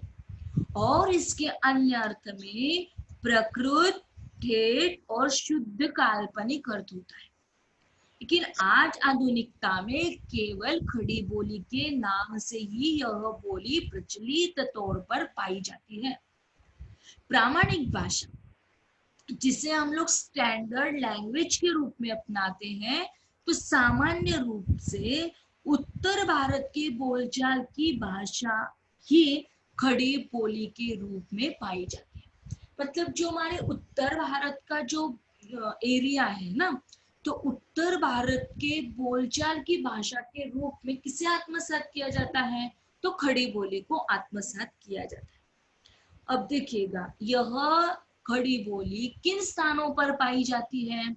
आपको सवाल पूछा जा सकता है एक उत्तरीय प्रश्न मंजूषा में, कागज पेन आपके पास होगा, कॉपी में आप लोग लिख लीजिएगा कि यह कौन से स्थानों पर बोली जाती है। तो शुद्ध कौरवी गंगा, बोलते जाइए, लिखते जाइए। शुद्ध कौरवी गंगा जमुना के उत्तरी द्वार, देहरादून का मैदानी भाग। फिर से एक बार, शुद्ध कौरवी गंगा जमुना का उत्तरी द्वार तथा देहरादून का मैदानी भाग। सहारनपुर, रामपुर, मुजफ्फरनगर, मेरठ और दिल्ली का कुछ भाग है जिसमें खड़ी बोली को अपनाया जाता है। फिर से एक बार, शुद्ध कौरवी गंगा और जमुना का उत्तरी द्वार, देहरादून का मैदानी भाग, सहारनपुर, रामपुर, मुजफ्फरनगर, मेरठ, दिल्ली का कुछ भाग, इसमें हमारी यह खड़ी बोली बोली जाती है। क्लियर हो गए आप लोग? Yes ma'am. वेरी गुड, लिख लिया? यस मैम, लिख दिया। अब इसके बोलने वालों की जो संख्या है, तो इसके बोलने वालों की संख्या 1,50,00,000 से ऊपर बताई जाती है। और खड़ी बोली का विकास, अब देखिएगा, आपको ये भी चीज पूछी जा सकती है कि खड़ी बोली का विकास किस अपभ्रंश से माना जाता है, या खड़ी बोली का विकास किस बोली से माना जाता है। तो खड़ी बोली का विकास शौरसेनी अपभ्रंश से माना जाता है। क्लियर हो गए? इसकी अब देखिए, इसकी उपबोलियों के रूप में, जैसे हमने आपको बताया था कि मराठी यह एक भाषा है, लेकिन मराठी भाषा के अंतर्गत जैसे खानदेशी बोली पाई जाती है। तो देखिएगा, यदि खानदेशी बोली इस जगह पर, मतलब जलगांव की तरफ यदि बोली जाती है, तो जलगांव की खानदेशी बोली है तो खानदेशी, लेकिन वहां के बोलने का स्टाइल अलग होगा, है ना। और यदि जलगांव के आगे आप थोड़ा सा और निकट चले जाते हैं, जलगांव को छोड़ देते हैं, या इधर चले आते हैं रावेर, यावल की तरफ, मूलतः यदि आप लोग चले जाते हैं, तो यावल और रावेर का जो प्रारूप है बोलने का, वह बिल्कुल भिन्न है जलगांव की खानदेश के अनुरूप। तो मतलब क्या है, एक बोली की अनेकानेक प्रकार की जो उपबोलियां होती है ना, ठीक उसी प्रकार यहाँ इस जगह पर खड़ी बोली भी अनेक प्रकार की उपबोलियां होती हैं। तो वह उपबोलियां कौन सी होगी? फिर पश्चिमी, पूर्वी, पहाड़ काली और बीज नौरी यह मानी जाती है। फिर से एक बार, आपके पास यदि दूसरा मोबाइल होता है, तो उस मोबाइल से जो आपको स्क्रीन दिखाई दे रही है, जो स्लाइड दिखाई दे रही है, उसका आप स्क्रीनशॉट भी ले सकते हैं, ताकि ये सारी चीजें आपको उस समय में बताई दी जाएगी, है ना। मतलब लिखने की अपेक्षा थोड़ा सा हार्ड वर्क करने की अपेक्षा थोड़ा स्मार्ट वर्क करते जाइएगा आप लोग, क्योंकि ये तो अब स्मार्ट वर्क का जमाना है भाई। अब तो हार्ड वर्क करने का या पेन, कॉपी, ये सारी चीजें बहुत कम होते जा रही है ना, पेपरलेस को आत्मसात कर रहे हैं। तो आपके पास पेपर पेन तो होना ही चाहिए, बट उसके साथ साथ थोड़ा स्मार्ट वर्क भी करते जाइएगा आप लोग। तो इसकी उपबोलियों के रूप में पश्चिमी, पूर्वी, पहाड़ काली और बीजनौरी मानी जाती है। अब देखिए, बिजनौरी। हाँ, तो उत्तर भारत और दक्षिण में इस भाषा का प्रयोग होने के कारण इस्लामी प्रभाव भाषा पर था। जैसे कि आप सभी लोगों को पता है कि भारत पर अब तक न जाने कितने लोगों ने आक्रमण किया है ना। आक्रमण करने वालों की यदि हम लोग संख्या देखते हैं तो मुगल काल में भी आक्रमण हुआ, अंग्रेजों ने भी आक्रमण किया, इस्लामी प्रदेशों ने आक्रमण किया। तो जब जिस प्रकार का हमारा दरबार हुआ करता था या आक्रमणकारी लोग जो हुआ करते थे, वह अपनी भाषा को उस जगह पर छोड़ दिया करते थे। और हमारी हिंदी ने क्या किया, बड़ा विकास के साथ बड़ा व्यापक तौर पर उर्दू को भी अपना लिया, फारसी को भी अपना लिया, तत्सम को भी अपना लिया। हम तो इसके पूर्व आपको बता दिए कि हमारी हिंदी का कितना बड़ा व्यापक तौर है कि तत्सम को, तद्भव को, देशज को, विदेशी को, फिर अरबी हो चाहे फारसी हो, तो नानाविध प्रकार के तमाम ऐसी बोलियों का जो प्रभाव हम लोगों पर रहा, इन लोगों पर रहा, तो इस्लामी भाषा का जो प्रभाव था वह भी हमारी इस खड़ी बोली पर दिखाई देता है। फलस्वरूप इसमें अरबी और फारसी के भी कुछ शब्द जुड़ गए और खड़ी बोली का नाम तब पड़ा जब खड़ी बोली का व्यवहार शिक्षा और साहित्य में एक स्टैंडर्ड भाषा के रूप में होने लगा। जैसे कि आपको पता है बोली कब भाषा बनती है, तो जब बोली भाषा बनती है तो इसके अलग अलग प्रकार के कारणों को हमने आपको बताया था। ध्यान रखिएगा कि जितने पॉइंट्स से महत्वपूर्ण है उतने ही पॉइंट्स में आपको बोली परिवर्तन के कारणों को स्पष्ट कीजिए, ऐसा भी सवाल पूछा जा सकता है। तो उसमें आप सभी को पता होना चाहिए कि अन्य सहयोगी बहनों से जब वो अलग हो जाती है तो बोली भाषा बनती है। फिर हमने आपको बताया साहित्य की श्रेष्ठता जब वो काटती लेती है तब वह भाषा बनती है, धार्मिक श्रेष्ठता जब उसे मिलती है तब, राजनीतिक क्षेत्र में जब वह प्राप्त करते तब, शिक्षा के क्षेत्र में जब वह प्राप्त करते तब, साहित्य के क्षेत्र में जब प्राप्त करते तब, तो साहित्य, तो इन सभी दृष्टियों से यदि देखा जाए तब हमारी जो बोली होती है, तब हमारी बोली भाषा के रूप में अपनाई जाती है। अब देखिएगा कि यदि हम लोग आगे बढ़ते हैं तो खड़ी बोली यह जो बोली है यह इसका व्यवहार में जब शिक्षा और साहित्य में अपनाना जाने लगा तब स्टैंडर्ड भाषा के रूप में उसका प्रयोग होने लगा। अब देखिएगा कि जब हम हमारे पौराणिक ग्रंथों की बात करते हैं तो पौराणिक ग्रंथों में या महाभारत में भी इस भाषा का उल्लेख हम लोगों को मिलता है। जैसे कण्व ऋषि का आश्रम, यदि महाभारत को आप लोग देखे होंगे तो कण्व ऋषि के आश्रम में चक्रवर्ती सम्राट भरत का जो संबंध था वह इसी प्रदेशों से माना जाता है। दिल्ली का एक प्रमुख केंद्र रहा जिसमें साहित्यिक क्षेत्र में दिल्ली की भाषा को महत्व दिया जा रहा है। अब यदि हम लोग देखेंगे कि इस प्रकार से दिल्ली तक वह पहुंच गया तो हमारी यह जो खड़ी बोली है निश्चित तौर पर इसका कोई ना कोई तो ध्वन्यात्मक ऐसी विशेषता रही होगी, है ना। अब देखिएगा ये जो ध्वन्यात्मक विशेषता है बहुत ज्यादा विशेषता हमने आपके सामने नहीं रखी, इसलिए ज्यादा विशेषता नहीं रखी ताकि आप लोगों को कोई कंफ्यूजन न हो। आप लोगों को थोड़ी थोड़ी विशेषता इसलिए दिए जा रहे हैं ताकि आप लोग उसे भली भांति रूप से जाने समझें और उसे आप लोग समझकर कॉपी में उतारने का प्रयास करें। तो दोस्तों अब तक की जो स्लाइड्स आपको नहीं हुई है ना, पहले मतलब जैसे भाषा की परिभाषा, स्वरूप, महत्व, भाषा की विशेषताएं, ये टॉपिक अपना कंप्लीट हो गया है। लेकिन भाषा के विविध रूपों में तो हमने आपको जो बताया तो ये दो जो हमारे बिंदु प्राप्त कर दे, जिन दो मुद्दों पर हम लोग चर्चा कर चुके हैं उसकी स्लाइड्स आपके पास अवेलेबल नहीं है। तो प्रयास करेंगे हम कि बहुत जल्दी आप लोगों तक वह स्लाइड्स पहुंचा देंगे, है ना। तो अब जो स्लाइड्स आप लोगों तक पहुंच रही है, तो हो सकता है आपके पास यदि दूसरे किसी की क्लास को ज्वाइन नहीं हो पा रहे हैं, टाइम टेबल तो अभी आ गया है, लेकिन मुझे नहीं पता कि कितने लोगों की क्लासेस अब लग रही है या नहीं लग रही है।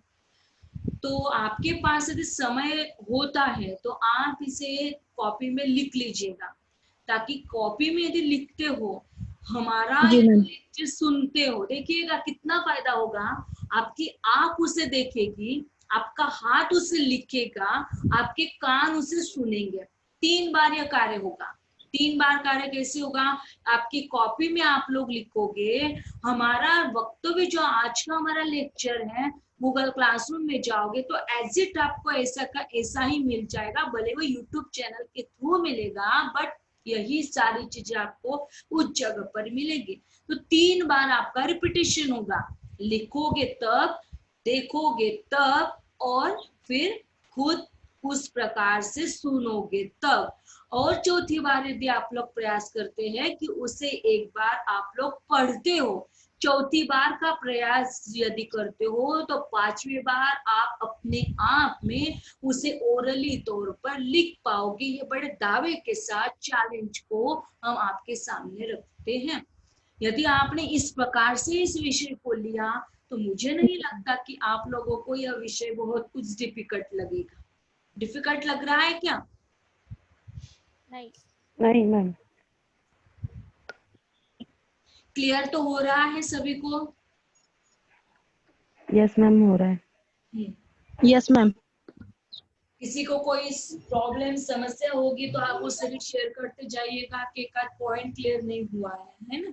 और नहीं हुआ है तो उसका भी सॉल्यूशन हमने बता दिया आपको कि गूगल जी क्लासरूम पर जाइएगा तो उस पर आपको सारे लेक्चर्स मिल जाएंगे, और लेक्चर्स मिल जाएंगे तो आपकी प्रॉब्लम सॉल्व हो जाएगी। तो चलिए अब हम लोग चलते हैं खड़ी बोली की ध्वन्यात्मक विशेषता क्या है।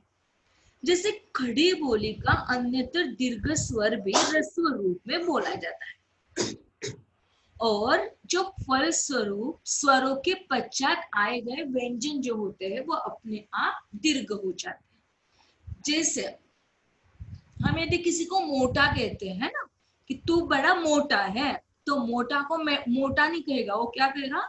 तू बड़ा नहीं कहेगा, बड्डा कहेगा। मतलब जहां पर हम लोग रस्व रूप में बोलते हैं ना, मतलब एक में बोलते हैं, तो यहाँ इस जगह पर एक वचन न होते हुए अनेक वचनों के तौर पर उसे माना जाता है। जैसे तू बड़ा मोटा है, तो मोटा का क्या हो गया? मोटा हो गया।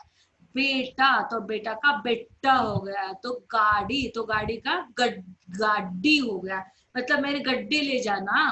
तो जैसे पंजाबी भाषा का जो प्रारूप होता है, तो ये पंजाबी भाषा का प्रारूप इस जगह पर दिखाई देता है। तो कविता क्या कर रही हो? बार बार आती हो चली जाती हो, क्या हो रहा है बेटा? Kavita, any problem? No ma'am. हाँ, तो बीच में भाग जाती हो, फिर से जुड़ जाती हो, क्या चल रहा है आपका?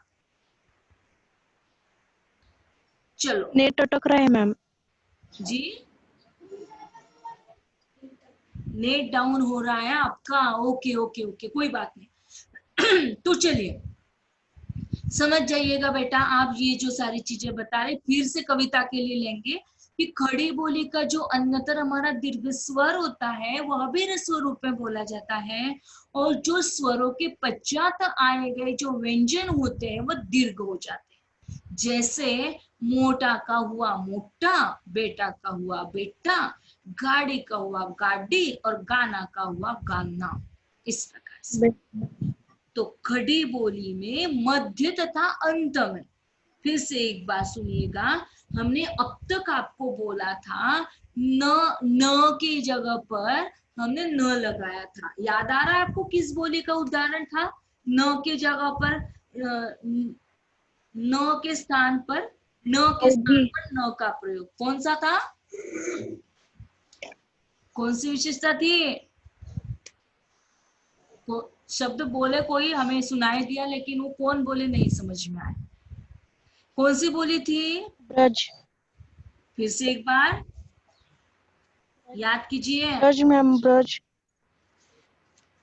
ब्रज बोली थी। ब्रज बोली खड़ी थी बोली जिसमें, हाँ ये नहीं, अवधि अवधि अवधि अवधि ये नहीं तो वो तुरंत तो पता चल जाता है ना कि दो तो पढ़ाई है भी, ये एक ने ब्रज बता दिया तो दूसरे ने वो, अवधि बोली थी मैम। मतलब तय है। एक ये नहीं तो वो, तो चलो कोई बात नहीं। तो अवधि में हमने आपको बताया था कि जब हम प्रयोग करते हैं न क्या, तो न के स्थान पर होता है न का प्रयोग। जैसे हमने आपको कल की तासिका में बताया था बाण, तो बाण का मतलब क्या बताया था, याद आ रहा है, बाण, इस रूप में हमने आपको बताया था। ओके, तो चलिए अब हम यहाँ पर क्या करेंगे, तो खड़ी बोली के मध्य में तथा अंत में न के स्थान पर न बोलने की प्रवृत्ति पाई जाती है। जैसे जाना, ध्यान में रखिएगा दोस्तों कि ये जो सारे शब्द है ना, ये हमने अपने लिए बनाए हैं। तो आपको यदि लगता है कि नहीं मैं तो और अच्छे शब्द बना पाऊंगी, तो ध्यान में रखिएगा कि विशेषताओं को न बदलते हुए आप उन शब्दों को बनाने का प्रयास कीजिएगा। जहां पर हमने जाना लिखा, तो आप उस जगह पर दूसरा अपना प्रयोग कर सकती हो जो आप चाहती हो, है ना। नमक नीमक, पाकिस्तानी पाकिस्तानी, क्या कर दिया, न के स्थान पर न यह प्रयोग कर दिया। अब देखिएगा कि र के स्थान पर ड का प्रयोग होता है और ड के स्थान पर र का प्रयोग किया जाता है। अब देखिएगा कि किस प्रकार से र का ड हो जाता है।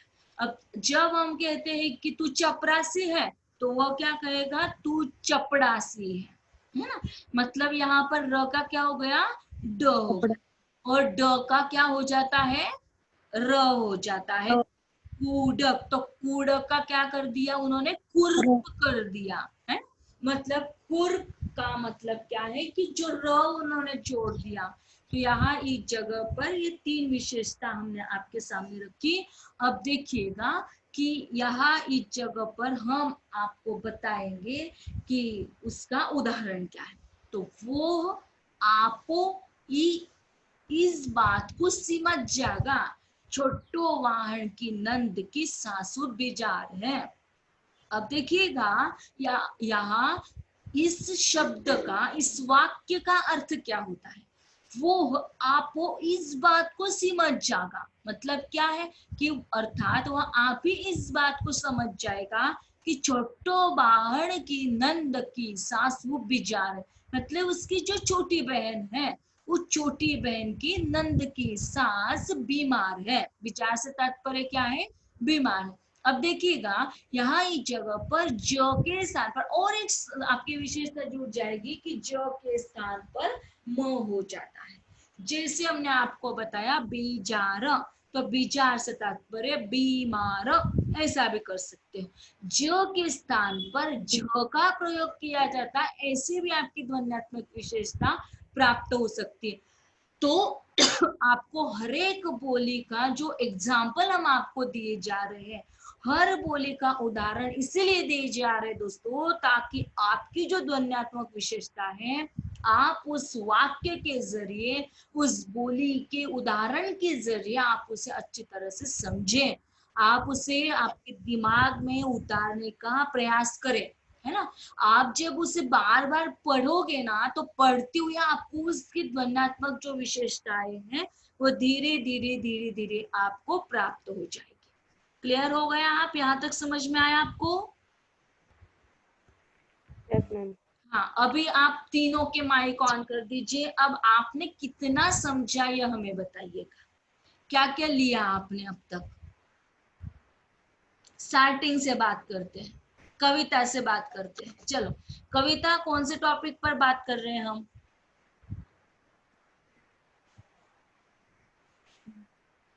खड़ी बोली में उसके पहले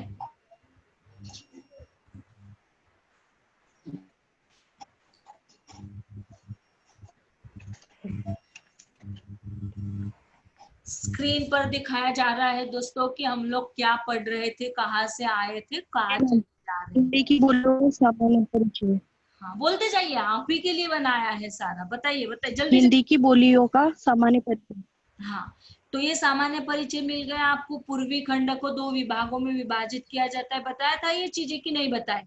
पूर्वी को छत्तीसगढ़ी, बघेली, अवधी, बिहारी हिंदी को भोजपुरी, मगही, जी बताया था? बताया था। वैशाली, मैथिली। Vaishali yes ma'am. परिचय हिंदी की बोलियां कौन कौन सी हैं? तो खड़ी बोली, ब्रज, हरियाणी, बुंदेली, कन्नौजी, दक्षिणी। राजस्थानी हिंदी की बोलियां बताइए आप कौन कौन सी हैं? तो मारवाड़ी जयपुरी, मारवाड़ी जयपुरी, मेवाती, मालवी। हाँ, पहाड़ी हिंदी की, पश्चिमी पहाड़ी, मध्यवर्ती पहाड़ी, गढ़वाली। हाँ। अब ब्रज भाषा के संदर्भ में उज्ज्वला आप बात कीजिएगा।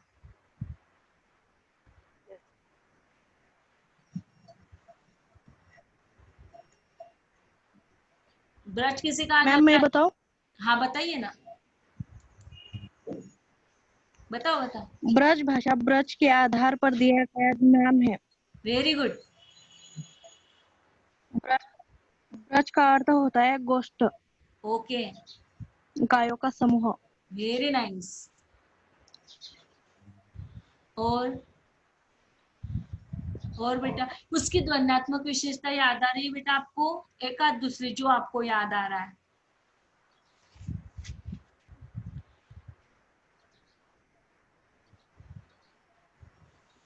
याद कीजिए। अब आ गया सामने, अब बताइए। याद क्या क्या करना है आपको? ये सारी चीजें याद करनी है कि इसके अंतर अतिरिक्त बरेली, बदायूं, धौलपुर, नैनीताल, है ना, मथुरा, आगरा, अलीगढ़, बरेली, बदायूं, धौलपुर, नैनीताल तक यह प्रभावित भाषा है। स्थान में पूछा जा सकता है आपको कि क्यों, कौन कौन से स्थानों पर बोली जाती है, तो ये सारी चीजें आपको याद रखनी है। व का ब हो जाना, य का ज हो जाना, ड का र हो जाना, है ना। उदाहरण भी आप लोगों को बताए हमने। याद कर रहे हो या नहीं कर रहे हो? Yes ma'am. Okay, very good. Clear हो गए ना आप लोग? समझ में तो आ रहा है आपको? हाँ, यस मैम। तो ब्रज के बाद कौन सी बोली थी जी बताइए? मैम। अवधि। हाँ, क्या है अवधि की बोलियों में बताइए? अवधि बोली क्या है? अवधि शब्द का विकास अवध शब्द के रूप में हुआ है हाँ, और इसी के आधार पर रस भाषा को अवधि नाम दिया गया। Very good. और और अवधि का एक आध दूसरी विशेषता याद आ रही है किसी को?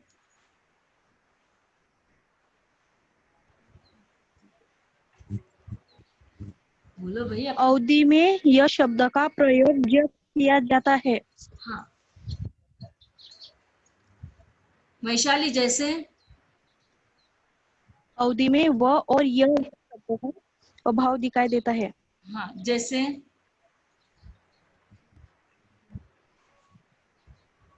छुअत, कुवत, करिय, करिय।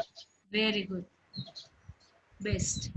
अब दूसरी जो हमने इसके पश्चात जो देखा वो कौन सी बोली है? खड़ी बोली। उज्ज्वला, आप आपका माइक ऑन कीजिएगा बेटा।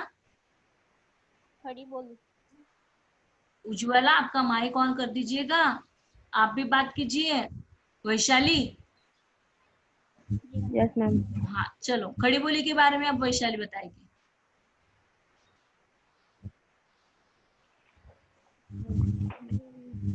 आप हमें यह बताइए कि खड़ी बोली की अन्य उपबोलियां कौन सी हैं? नागरी, सरहिंद और कोरवी। ये आपने देखी बेटा आपके सामने स्क्रीन नहीं। पर हाँ, बोलिए बोलिए। कहाँ गलत किया आपने? जी मैम। कविता, कविता कहाँ गलत हो गई? पश्चिम पूर्वी। हाँ, और जी मैम, उपबोलियां पश्चिम पूर्वी, पहाड़ काली, बिजनौरी। Very good. और अन्य नामों से किन नामों से जानी जाती है?